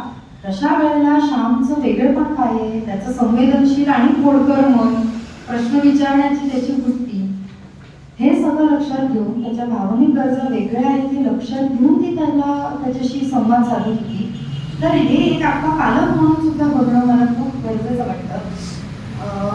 तर यासाठी एक मला वाटतं की आताचे इतका का रेलेव्हंट आहे हा सिनेमा आणि विषय अजूनही, तर तो या कारणासाठी.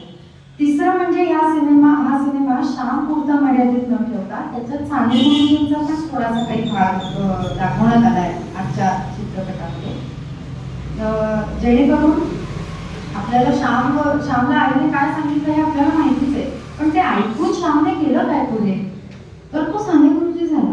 तर म्हणून एक साधारण काही, आता मी सगळंच तुम्ही बघाल तेव्हा जे काही वाटेल ते आता सगळं त्याचा निरस करत नाही, पण त्याच्यामुळे असा एक क्षण लक्षात येते की साने गुरुजींनी ते अगदी तसेच्या तसे काय म्हणूया त्यांच्या वागण्यात आणले. ती शिकवण, ती वृत्ती, ती प्रवृत्ती, हे सगळं त्यांच्या वागण्यामध्ये ठाई दिसतंय असं ते होत आहे. तर त्याच्यामुळे म्हणून सुद्धा हा सिनेमा बघावा असं वाटतं. काही टेक्निकल गोष्टींबद्दल सांगायचं झालं तर ज्या पद्धतीने सिनेमाचं चित्रीकरण केलं गेलं आहे, आमच्या DOPनी फारच सुंदर काम केलंय. अनेक वेळेला तुम्हाला स्क्रीनवर पात्रही दिसत नसतात तरी सुद्धा ती फ्रेम इतकी बोलते असं लक्षात आलं. तो नॉस्टॅल्जिया तसाच ठेवण्यासाठी म्हणून आम्ही चित्रपट ब्लॅक अँड व्हाईटच करण्याचा निर्णय घेतला आणि अख्खा चित्रपट ब्लॅक अँड व्हाईट मध्ये आहे. त्याच्यामुळे कुठेतरी त्या काळाशी जोडल्या गेल्यासारखं वाटतं, तरी रिफ्रेशिंग असं एक त्याला सुंदर असा फील येतो. म्हणून अशा काही गोष्टी आहेत आणि बऱ्यापैकी रिअलिस्टिक करण्याचा प्रयत्न केला आहे. म्हणजे एका पॉईंटला आमच्या दिग्दर्शकांनी असं सांगितलं होतं की ही डॉक्युमेंटरी वाटू दे एक वेळ, पण तुमचा अभिनिवेश नको. आणि मग लॉजिकली मला हेही पटलं की कोणती आई जेव्हा आता मुलाला रागवते तेव्हा असा विचार करून रागवते की हा पुढे आता गेली अनेक वर्ष माझी ही वाक्य अजरामर म्हणून प्रसिद्ध होणार आहेत बरं का. नाही ना, ते त्या प्रसंगात असतं. तू हे चुकीचं वागलास त्याला सांग सॉरी म्हण, एवढं आहे ते साधं. आता कुठे असं आहे की आता मी जरा उपदेश होते, हा श्याम का बरे तू असं वागलास, तर हे खोटं आहे म्हणजे खरं पाहायला गेलं तर. त्या पद्धतीने त्याची आई प्रत्येक उपदेशा वेगवेगळ्या टोनमध्ये देते, त्या प्रसंगामध्ये कान पकडून, झपाटे देऊन, डोळे वटारून, कधीतरी जवळ घेऊन. तर हे सगळं एनकॅश करण्याचा प्रयत्न केला. तर जितक्या रिअलिस्टिकली ते करता येईल तेवढा रिअलिस्टिकली करण्याचा प्रयत्न केला. म्हणजे तो दिग्दर्शकाचा होता, संहिता लेखकाने तर तशी लिहिलीच होती संहिता.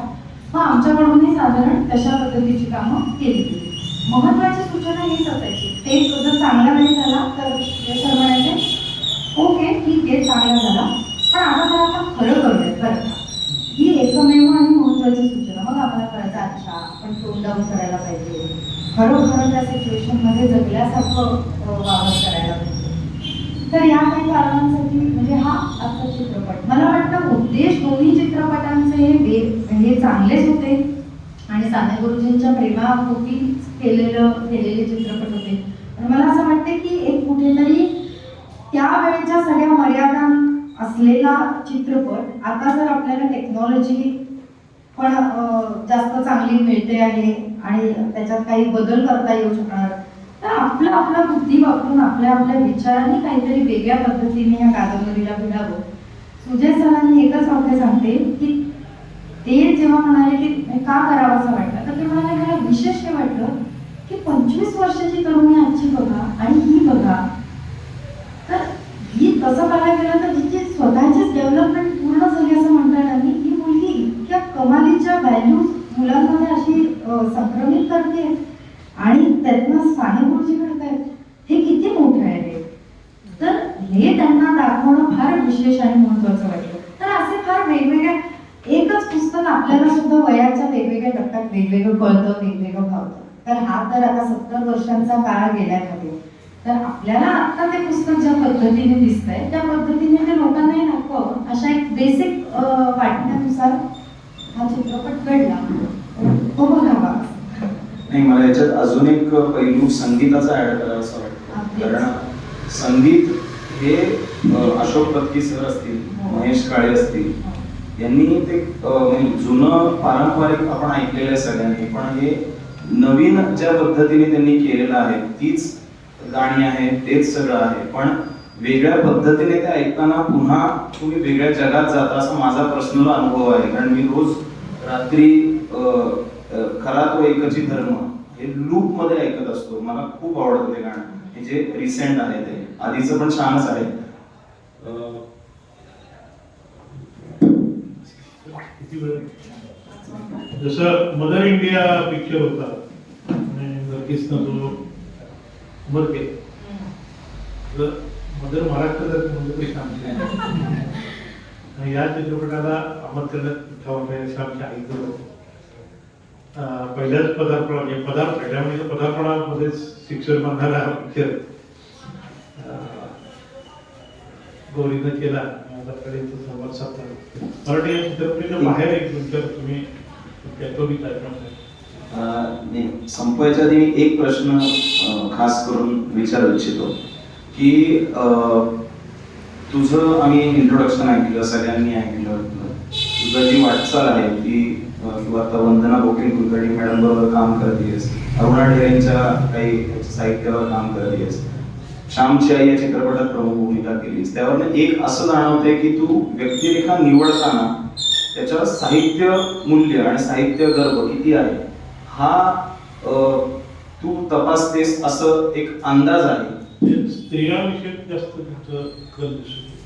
तर त्याविषयी थोडस मला ऐकायला आवडेल अजून त्याच्यात की याच्या पुढे अजून तू कुठल्या माध्यमांमधनं किंवा कुठल्या प्रोजेक्ट माध्यमात आम्हाला दिसणार आहेस आणि आत्ताच्या येणाऱ्या पुढच्या पिढीला आपल्या बरोबरची असेल किंवा पुढची पिढी असेल जे बघू पाहत आहेत आम्हाला करायचंय या इंडस्ट्रीत काम, तर त्यांना तू काय सांगशील?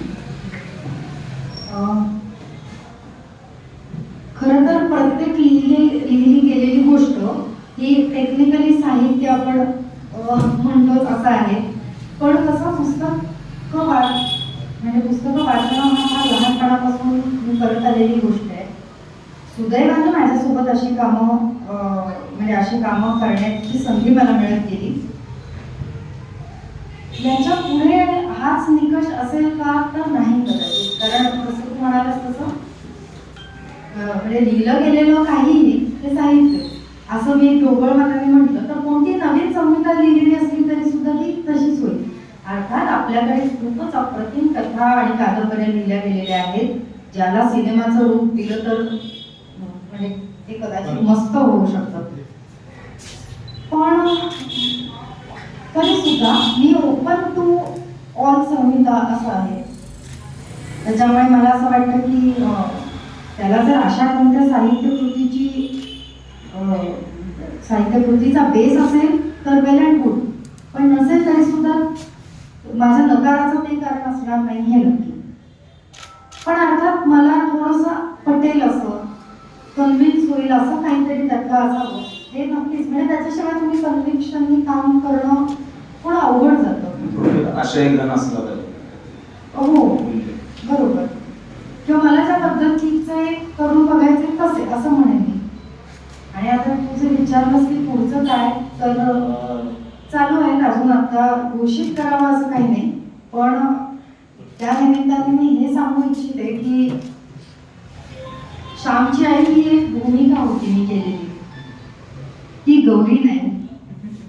ही जी आहे ती गौरी आहे नक्की 100%. तर ह्याच्या पुढे जेव्हा मी काहीतरी वेगळ्या प्रकारची भूमिका निवडेल तेव्हा ती भूमिका बघत असताना एक अभिनेत्री म्हणून मला जज करायलाच पाहिजे, ते तुम्ही कराच, पण तेव्हा श्यामची आई पण लक्षात असू देत आणि हे पण लक्षात असू देत. म्हणजे बऱ्याच वेळेला असं होतं की माझ्या असं लक्षात आलं की मला कॉलेजमध्ये कधी बोलायला बोलवलंय किंवा प्रमुख पाहुणे म्हणून बोलवलंय, तर त्याचं एकदा कारण मला असं सांगितलं, कारण की तुम्ही सोज्वळ भूमिका केली म्हणून आम्ही बोलवलं, नाही तर आम्ही त्या अभिनेत्यांना बोलवत नाही. तर मग मला ते एका कोणाला धोक्याचं वाटलं की असं नाही, मी प्रत्येक वेळेला त्याच रूपात तुम्हाला भेटेन असं नाही. कारण माझ्या त्या अभिनेत्रीची भूक आहे ती सगळं करून बघण्याची आहे, प्रत्येक प्रकारची भूमिका. मग ते नकारात्मक भूमिका असेल तर अजूनच छान. म्हणजे अशा सगळ्या प्रकारचं डोक्यात विचार असताना ह्याला जेवढं अभिनेत्री म्हणून प्रेम दिलं, तेवढंच पुढचे प्रयोग जर माझ्याकडनं अभिनय चांगला झाला असेल तर त्याला सुद्धा द्या, असं मी एक आवाहन करते. आणि हे डोक्यात असू देत प्रत्येकाच्या, कारण हे त्याच्यामुळे बदलत नाही. मी काय कपडे घालते, मी काय केशरचना करते, टू बी स्पेसिफिक माझ्या कपड्यांची उंची काय आहे, ह्याच्यावरून माझी आत्ताची मुलं बदलतात असं होत नाही. तर ती कधी व्यवसायाची गरज म्हणून किंवा कधी एखाद्या भूमिकेची गरज म्हणून एका एकदम वेगळ्या पद्धतीने सुद्धा मी तुमच्यासमोर येऊ शकेन. आणि ती भूमिकाही तेवढ्याच खरेपणानं करू शकले तर मी एक चांगली अभिनेत्री आहे असं म्हणलं जाईल, जे मला हवं म्हणून ती येते. आणि शेवटचा प्रश्न असा होता की मी काय सांगेन, की जे दुरून बाहेरून दिसतं याचं वलय ह्या क्षेत्रामधलं त्याच्यापेक्षा जास्त इंटरेस्टिंग अभिनय करणं आहे. आणि त्याच्यामुळे जर त्या आवडीने येणार असाल तर आपण लंबे रेस के घोडे होऊ असं एक वाटतंय मला. नाही तर ती खूप तर खूप पटकन क्षमते असंही वाटतं मला. म्हणजे ते काय फार लॉंग लास्टिंग नाही आहे, पण म्हणजे जेवढं मी आता श्यामच्या याच्या ऑडिशन विषयी इथे केलेल्या शूटिंग विषयी बोलू शकते, तेवढं हे बाकीच्या ठिकाणी मी जिथे नुसतं मिरवणं झालं त्याच्याविषयी कदाचित नाही बोलू शकणार किंवा त्यात तेवढी मजा येईलच असं नाही. So come into the field for the right reason असं मी म्हणेन. नक्कीच तुला तुझ्या पुढील भवितव्यासाठी, सगळ्या कामांसाठी, प्रोजेक्टसाठी खूप खूप शुभेच्छा. थँक्यू. कॅरेक्टर रोल किंवा चरित्रात्मक भूमिकाचा एकदा शिक्का बसला की आणि ती भूमिका गाजली तर त्याचं बाहेर पडणं व्यक्तीच्या अवघड असतं. त्याला काट्याने काटा काढायचा असतो, दुसरा चांगला म्हणून दुसरा करायचा आणि तो शिक्का घ्यायचा. एनिवे आपण ज्या शेवटाकडे की श्यामच्या आईच्या अगोदर किंवा नंतर ज्या काही अभिवाचनाच्या किंवा हे त्याची झलक आम्हाला थोडीशी बघायची. तरी कविता नाटिका काय जे असतं त्याच्या हा मला आता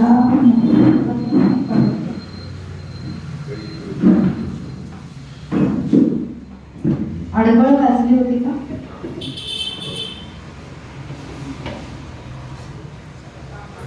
तुम्ही म्हणाला तसं स्त्री विषयक गोष्टींकडे कल जातो हे खरं आहे. मात्र कारण फार उत्तम लेखिका आणि उत्तम उदाहरणं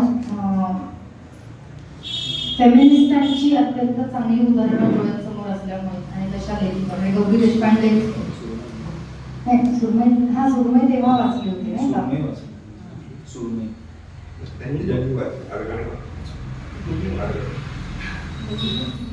सुरमई पण ऐकण्यासारखी आहे. सुरमई आधी वाचते ती मला आता फक्त जरा गुगल करावी लागेल. एक मिनिट.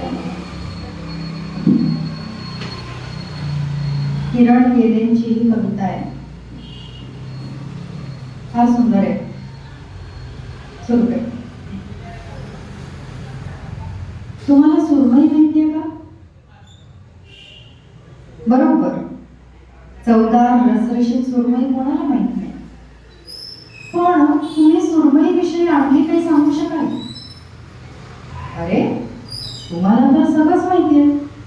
तिची चमचमती त्वचा, तिचं ताजेपण ओळखण्याची कला, तिची महागलेली किंमत, सगळंच. हो, आता आणखी विचारलं तर तुम्ही सांगालही तिला काय केलं म्हणजे ती जास्त चवदार होते ते, तिला एखाद्या पार्टीत सर्व करताना कसं सजवावं ते, किंवा तिला खाण्यापूर्वी कसं मुरवत ठेवावं ते. पण माफ करा, तुम्हाला सुरमईविषयी सगळंच माहिती आहे असं तुम्हाला जर वाटत असेल तर ते साफ चूक आहे. तुम्हाला सुरमईचं समुद्रातलं सळसळणं माहित नाही. तुम्हाला सुरमईला काय आवडतं ते माहित नाही. तुम्हाला सुरमई आतल्या आत काय विचार करत असते ते माहित नाही. आणि जाळ्यात सापडल्यावर सुरमईची होणारी मुलगा तर तुम्हाला नक्कीच माहित नाही. एक सांगतो, रागावू नका. तुम्हाला खरं तर सुरमईची फक्त चव माहितीये, सुरमई नाही. आणि जे सुरमईच्या बाबतीत तेच अगदी तेच बाईचे.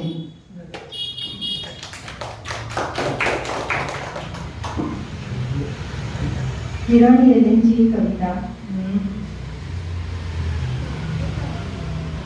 पत्र नावाची कविता महाजन यांची कविता आहे. छोटीशीच आहे. कविता वाचना आवडीचा छंद असल्यामुळे त्यामुळे किती वाचू शकते, पण आता ही शेवटची आणि मग यानंतर थांबूयात आपण. मला म्हणायचं होतं खरं तर दुसरंच काहीतरी. मला म्हणायचं होतं खरं तर दुसरंच काहीतरी. जरा ठाम ठळक स्पष्ट विधान करायचं होतं, काही शब्द अधोरेखित करत. सांगायचं होतं स्वतःच्या आतल्या पडझडीविषयी, कमकुवत होत जाणाऱ्या हाडांविषयी, शरीराच्या बदलून गेलेल्या रसायनशास्त्राविषयी, मेंदूवर उमटणाऱ्या असंख्य काळ्या ठिपक्यांविषयी देखील. अजूनही असंच काही आतलंच. बाहेरचं तर कळून येईल सहज न सांगताच, म्हणून असंच काही आतलंच. मात्र समोरचा कोरा कागद निर्विकार. आणि सवयीनं वळलं ते. एकूण सारं छान चाललंय.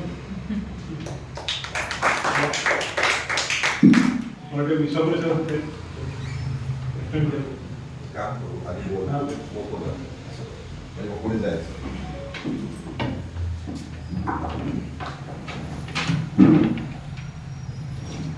आपण थोडं उलट करतोय की प्रश्न शेवटला ठेवतो. त्याचं काळासाठी आपल्याला माहिती आहे, जसं कवी आपली कविता झाली की मग निघून जात, प्रश्न विचारणारा निघून जाऊ नये. आणि आभार मानणारे सुद्धा आमचे विशाल देशपांडे या ठिकाणी उपस्थित आहेत. मला एक 2-3 विषय महत्वाचा साधनावरली मुलाखत, फार सुंदर मुलाखत आपण वाचा. पण मला 2 गोष्टी, कारण मी अतिशय लहान असताना चित्रपट बघितला आणि श्यामची आई जाते आणि श्याम येतो त्याला मावशी जातात, ते आपल्याला कल्पवून येते. तर आता लक्षात येतं की या चित्रपटाच्या माध्यमातून 2-3 गोष्टी महत्वाच्या वाटल्या की बऱ्याच कादंबरीवर 2 दिग्दर्शकांनी चित्रपट काढले, 3 दिग्दर्शकांनी काढले. पण या चित्रपटाच्या बाबतीत जी काही घालवेल झाली, चर्चा झाली, त्याचं कारणच हे आहे की श्यामची चित्रपट प्रसिद्ध होता अतिशय.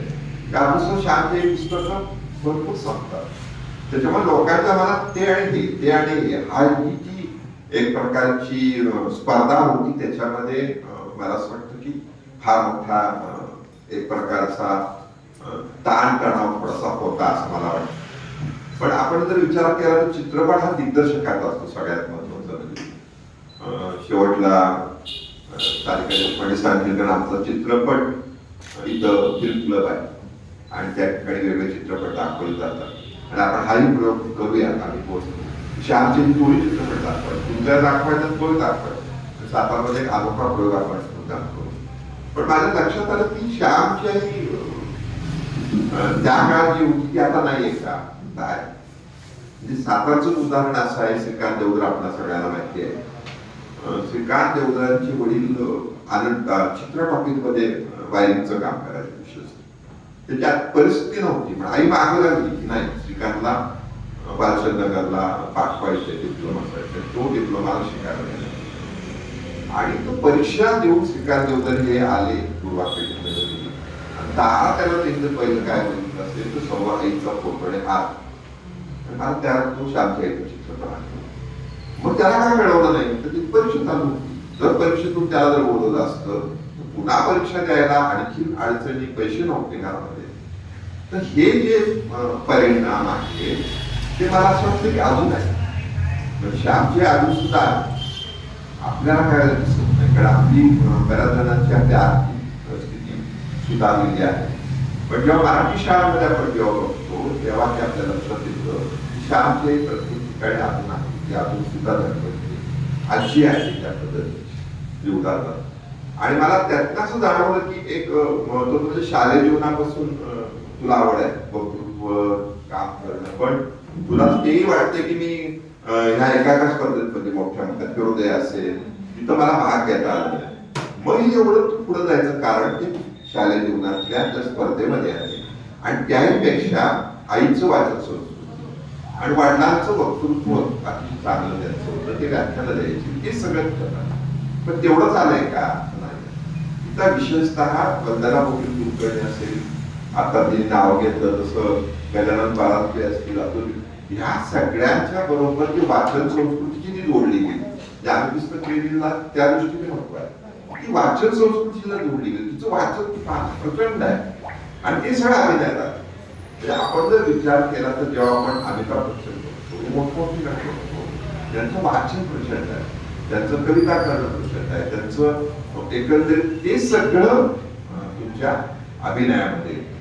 तेव्हा हा अतिशय आजचा महत्वाचा मुद्दा सांगितलेला की ज्या जाहिराती आहेत सगळ्याच क्षेत्रामध्ये येतात. नुसत्या काय तुमच्या कलाकार क्षेत्रात IIT सिटी असतील, मोठासारखं उदाहरण आहे.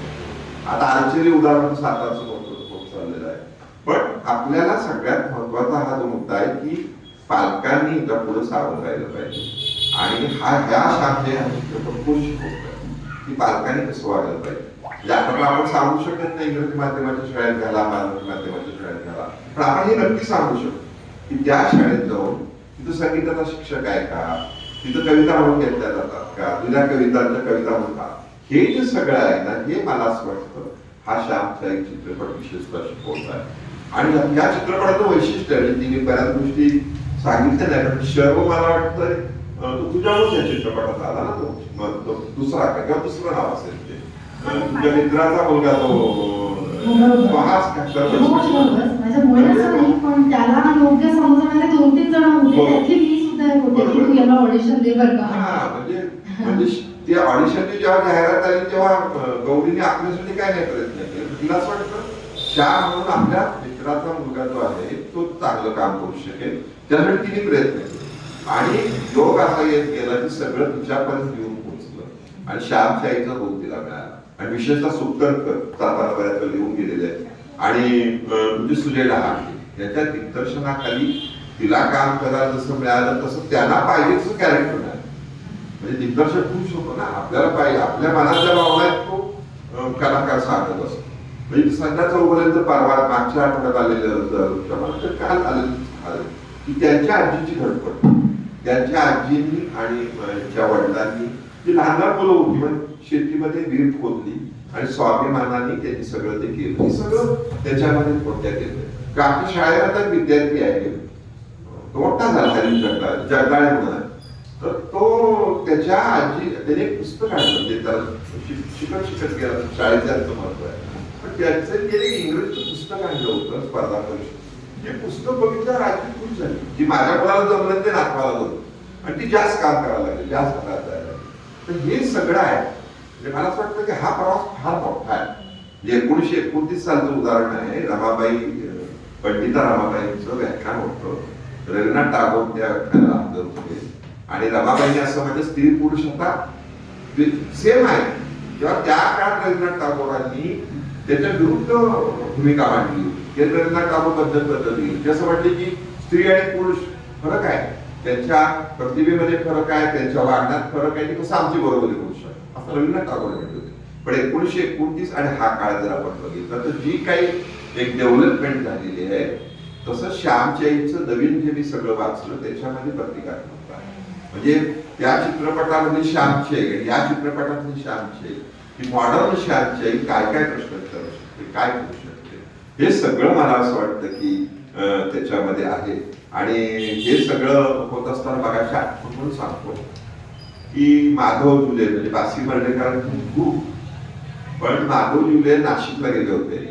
नाशिकच्या नाशिकला त्यांच्या कविता झाल्या, शिरवाडकरांनी काही कविता म्हटल्या आणि त्या कविता आवडली माधव जुलेंना. तर माधव जुले असं म्हणते संध्याकाळी माझ्या 2 कविता तू बन. आणि तुफान पाऊस आहे, तुफान पाऊस पडला आणि रस्त्यावर प्रचंड पाणी आणि त्यांना थोडं पोहता येत होतं. तर त्या काळात माधव मनोहर आणि हे दोघं, माधव मनोहरने चल फार उडी काय काढली आणि विभा शिरवाडकरांनी उडी पाण्यातनं उडी मारून ते पोहत त्या ठिकाणावर गेले आणि त्यांनी त्या कविता मांडल्या. ह्या गोष्टी आपल्याला सांगायला पाहिजे. महत्वाचं म्हणजे मला माहित नाही परंतु विशेषतः गौरीला शाळांमधून बोलवलं गेलं पाहिजे, कारण शाळांमध्ये मग त्यात काय मराठी इंग्रजी काय नाही. ह्या गोष्टीच्या सांगण्यावरून मुलांच्या मनामधल्या भावना मोकळी भावना ज्या आहेत ह्या निर्माण होणं हे आता फार महत्वाचं झालेलं आहे. म्हणजे बऱ्याच वेळेला आपण बघतो की एखादी घटना घडली पण काही वाटत नाही. म्हणजे परवाच मी कुणीतरी सांगितलं ऐकत होतो की एका कैद्याला खेचून मारलं लोकांना एका शहरात, तर दुसरा दोघांना पेड्या घातलेल्या होत्या, एकाला मारलं. तर त्या पत्रकारांनी दुसऱ्याला विचारलं की तुझी काय भावना आहे, हे मारलं तुला, खेचून मारलं, तुझ्या समोर मारलंय, ह्याला तसं हा तसाच आहे, अजून त्याचा बेडीच हात आहे तुम्ही याला. तर तो म्हणतो नाही मला भूक लागली. हा जो समाजामधला फरक होत चाललेला आहे, हा समाजातला फरक मला वाटतं कमी होण्यासाठी अशी पिक्चर अतिशय महत्वाचे आहे.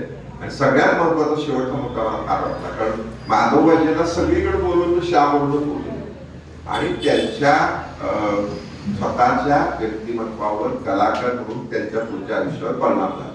ते दुसऱ्या भूमिका त्यामुळे त्या भूमिकात गेलेच नाही बहुतेक, मला तर माहित नाही, किंवा गेले असतील तर ते काही प्रसिद्ध झालेले नाही. त्यामुळे हा अतिशय महत्वाचा मुद्दा आहे.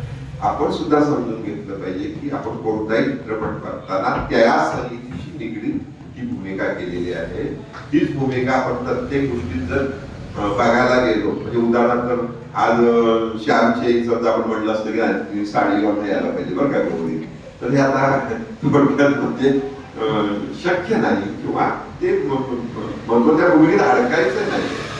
पण सगळ्या गौरी देशपांडेंचं वैशिष्ट्य वाचन संस्कृतीशी निगडीत तिचं जे काही काम आहे ते फार महत्वाचं आहे. वाचन बाहेर प्रचंड वाचन आहे आणि मला वाटतं ही भूमिका किती यशस्वी होण्यामध्ये वाचनाचा अतिशय मोठा परिणाम झालेला आहे आणि तो परिणाम हा नक्की मोठा आहे.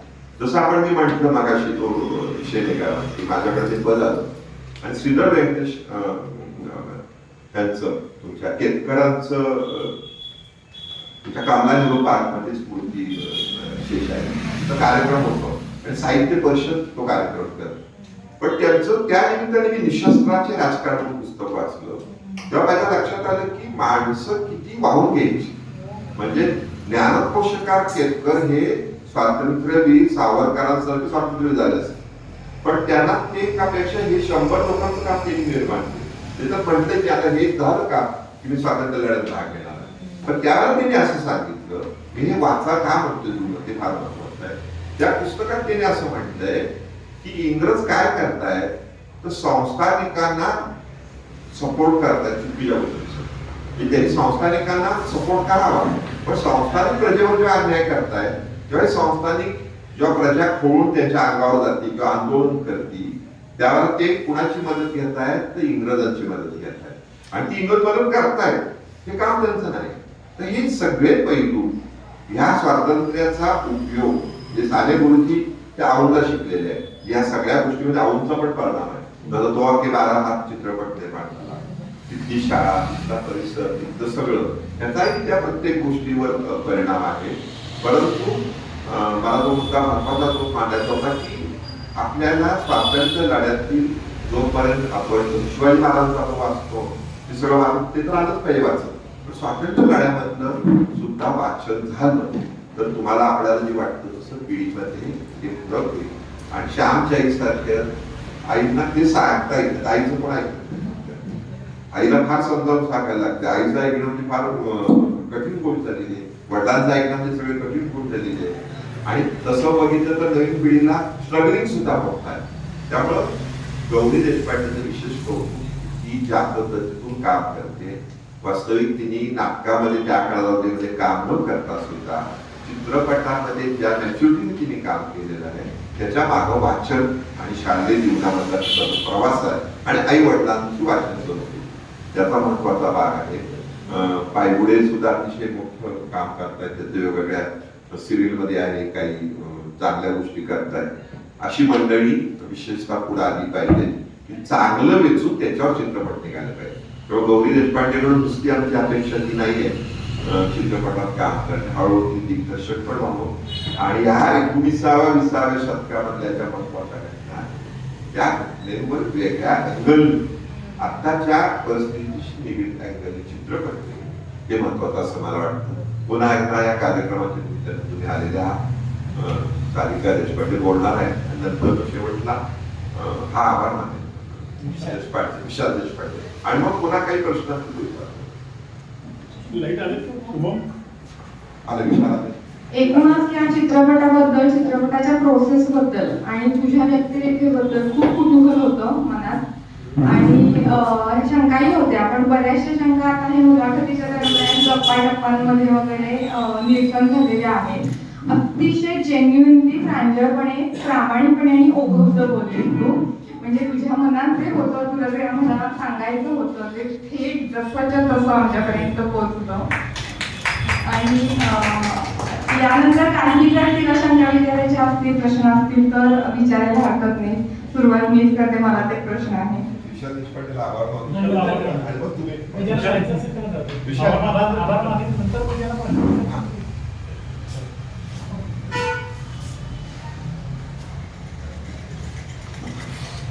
अर्धाच मिनिट जास्त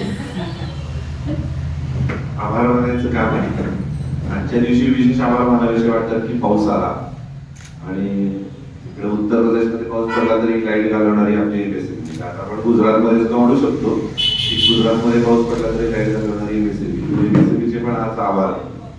असं असताना सुद्धा बाहेर पाऊस पडतोय आणि आज खूप उकडत आहे. तर या कार्यक्रमाला आलेले निवडक साताऱ्यातले रसिक तुम्ही सगळेजण, तर तुमचे सगळ्यांचे सर्वप्रथम आभार.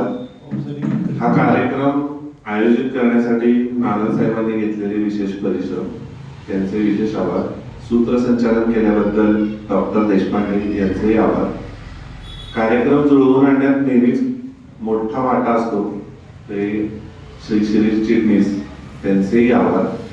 हा हॉल उपलब्ध करून दिला विनामूल्य, त्याबद्दल दीपलक्ष्मी पतसंस्थेचे आवर्जून आभार मानले पाहिजे. प्रत्येक कार्यक्रमाला सातारकर रसिकांसाठी दीपलक्ष्मी पतसंस्था अशाच तऱ्हेने आपल्या सगळ्यांच्या बरोबर कायम उभी असते. आजच्या कार्यक्रमाला सुरुवातीच्या विनोद कुलकर्णी सर आले आणि सत्कार समारंभाला थोडा वेळ येऊन गेले, त्याबद्दल त्यांचेही आभार. आणि नाटकात शेवटी आणि लावल्यानंतर फार महत्वाच्या लोकांची नावं घेतली जातात, म्हणून ती शेवटी घेऊन आणि आजची मुलाखत घेण्यासाठी आदेश सर, डॉक्टर संदीप श्रोत्री या दोघांचे आभार. वेळात वेळ काढून स्वतःच्या व्यस्त कार्यक्रमातून आज आपल्याला खूप चांगली माहिती दिली आणि रसिक लोकांची भूक भागवली.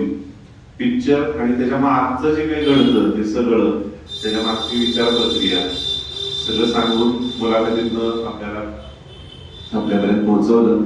आणि नंतर 2 छान कविता, थोडा उशीर झाला यायला पण त्याही ऐकायला मिळाल्या.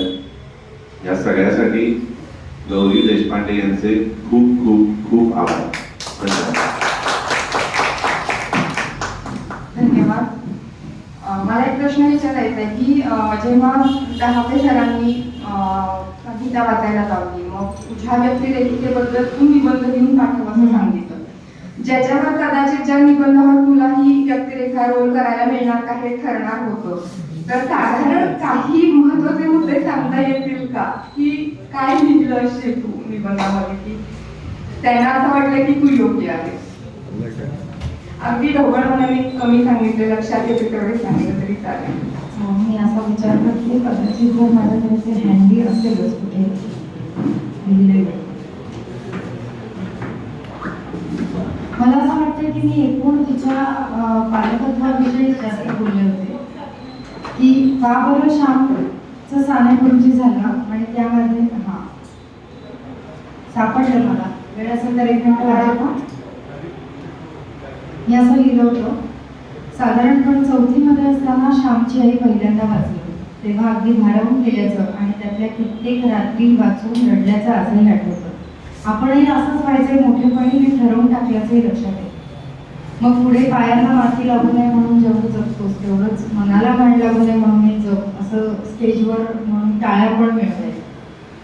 पण नंतर एक वय आणि एक काळ असा आला जेव्हा श्यामची आई आणि तिचे प्रिन्सिपल्स हे अव्यवहारिक, आत्ताच्या जगाशी अगदीच विसंगत वाटू लागले आणि श्यामची आई म्हणजे मस्करीचा विषय झाला. मात्र आज श्यामच्या आईकडे बघताना ही संहिता वाचल्यावर एका श्यामचा साने गुरुजी होण्यापर्यंतच्या झालेल्या प्रवासामागची कारणं कळतात. अतिशय संवेदनशील, सुशील तेवढीच स्वाभिमानी, श्रद्धाळू तेवढीच कष्टाळू, प्रेमळ तेवढीच प्रसंगी कठोर अशी अनेक विशेषणं तिला लावता येतील एक व्यक्ती म्हणून. पण एक पालक म्हणून या सगळ्याचा समन्वय साधत बॅलन्सिंग करत आपल्या मुलांना घडवणं हे खास वाटतं. असं आणि पुढे काहीतरी लिहिलंय, पण ह्या महत्वाच्या गोष्टी लिहिल्या होत्या. छान, थँक्यू. अजून कोणाला विचारायचे? तुमच्या आई वडिलांचा आधी विरोध होता, मग हा सिनेमा आल्यानंतर किंवा एकूण तुमची प्रगती झाल्यानंतर आता आई वडिलांची रिॲक्शन काय? झालेल्या प्रगतीबद्दल समाधान आहेच, पण शेवटी ते आई बाबा आहेत, त्याच्यामुळे बरं मग आता पुढे काय जसं मी म्हटलं तसा हा प्रश्न आहेच. पण परत मी बऱ्यापैकी चिकाटी दाखवून थांबली आहे. काही घडत असो नसो तरी हेच करणार, हा जो हट्ट आहे त्यानुसार काही ना काही करत आले. त्याच्यामुळे शेख चिल्लीची स्वप्न नाही ती, एवढं तरी त्यांना नक्की कळलंय असं मी म्हणेन. एक प्रश्न आहे. मी सेवानिवृत्त शिक्षक, माझी पत्नी शिक्षिकाच आहे. बरं. श्यामच्या आईचं 60-70 वर्षापूर्वीचा आपण परत रोग घेतला. आजही मला शाळेमध्ये शिकवत असताना 33 वर्षात श्यामची आई दिसते, श्याम दिसतो शाळेत, पण तो गुरुजी होताना दिसत नाही. तर त्या श्यामच्या आईला आत्ताच्या तुम्ही काय मार्गदर्शन खरं तर मार्गदर्शन मी काय म्हणूया त्या अनुभवात? पालकत्वाचा काही अनुभव नसताना मी सांगणं म्हणजे फारच तीरावरून सांगितल्यासारखं आहे. पण तरी सुद्धा मी असं म्हणेन, कोणत्याही प्रकारच्या अस्मितेपेक्षा, कोणत्याही प्रकारच्या परिस्थितीपेक्षा आणि परिस्थितीमध्ये माणसाशी माणसासारखं वागण्या एवढं एम्पॅथी आणि प्रेम आपल्या मनात असणं आणि ते टिकवून ठेवणं हे मुलांना स्वतःच्या वागण्यातून सांगणं फार गरजेचं आहे असं मला वाटतं. काय आहे पण हे सांगणं परत एकदा जसं म्हटलं, मी इतक्या ॲडव्हान्स कंडिशन्स आयुष्यात नाही अनुभवल्या. त्याच्यामुळे मी असं दुरून दुसऱ्याला सल्ला देणं की तुम्ही एक वेळ उपाशी राहा पण लोकांशी प्रेम करू नका, ही माझी जागाच असू शकत नाही.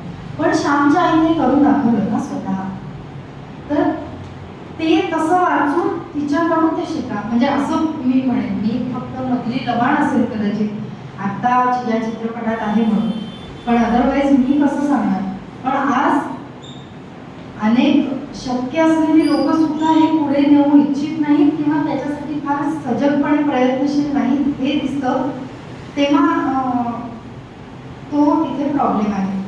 म्हणजे मी काय म्हणूया, अत्यंतिक दारिद्र्याशी झगडणाऱ्या व्यक्तीकडून नाही नीतिमत्तेची अपेक्षा करू शकत.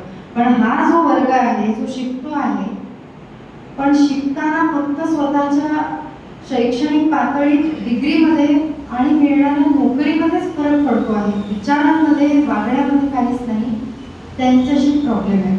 आणि म्हणून कदाचित गुरुजी होणं हे फार कमी जणांचं स्वप्न येईल. त्याही अर्थी मी म्हणते, जेव्हा की शिक्षकाचा व्यवसाय हा सगळ्यात आदर्श व्यवसाय असायला पाहिजे. कारण की तुम्ही IAS घडवा, सायंटिस्ट घडवा, शेतकरी घडवा, हे सगळं घडवणारा शिक्षक असतो.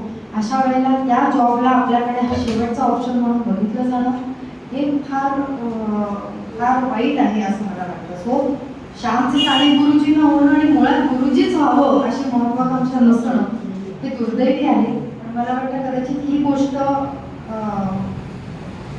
गांभीर्यानं ह्या कादंबरीतून पुढे यावी आणि ती कशी पोर्ट्रे करावी कादंबरी, तर कदाचित थोडाफार फायदा होऊ शकतो. एक विनंती काय आहे की यांना डिनर घेऊन ST ने जायचं आहे.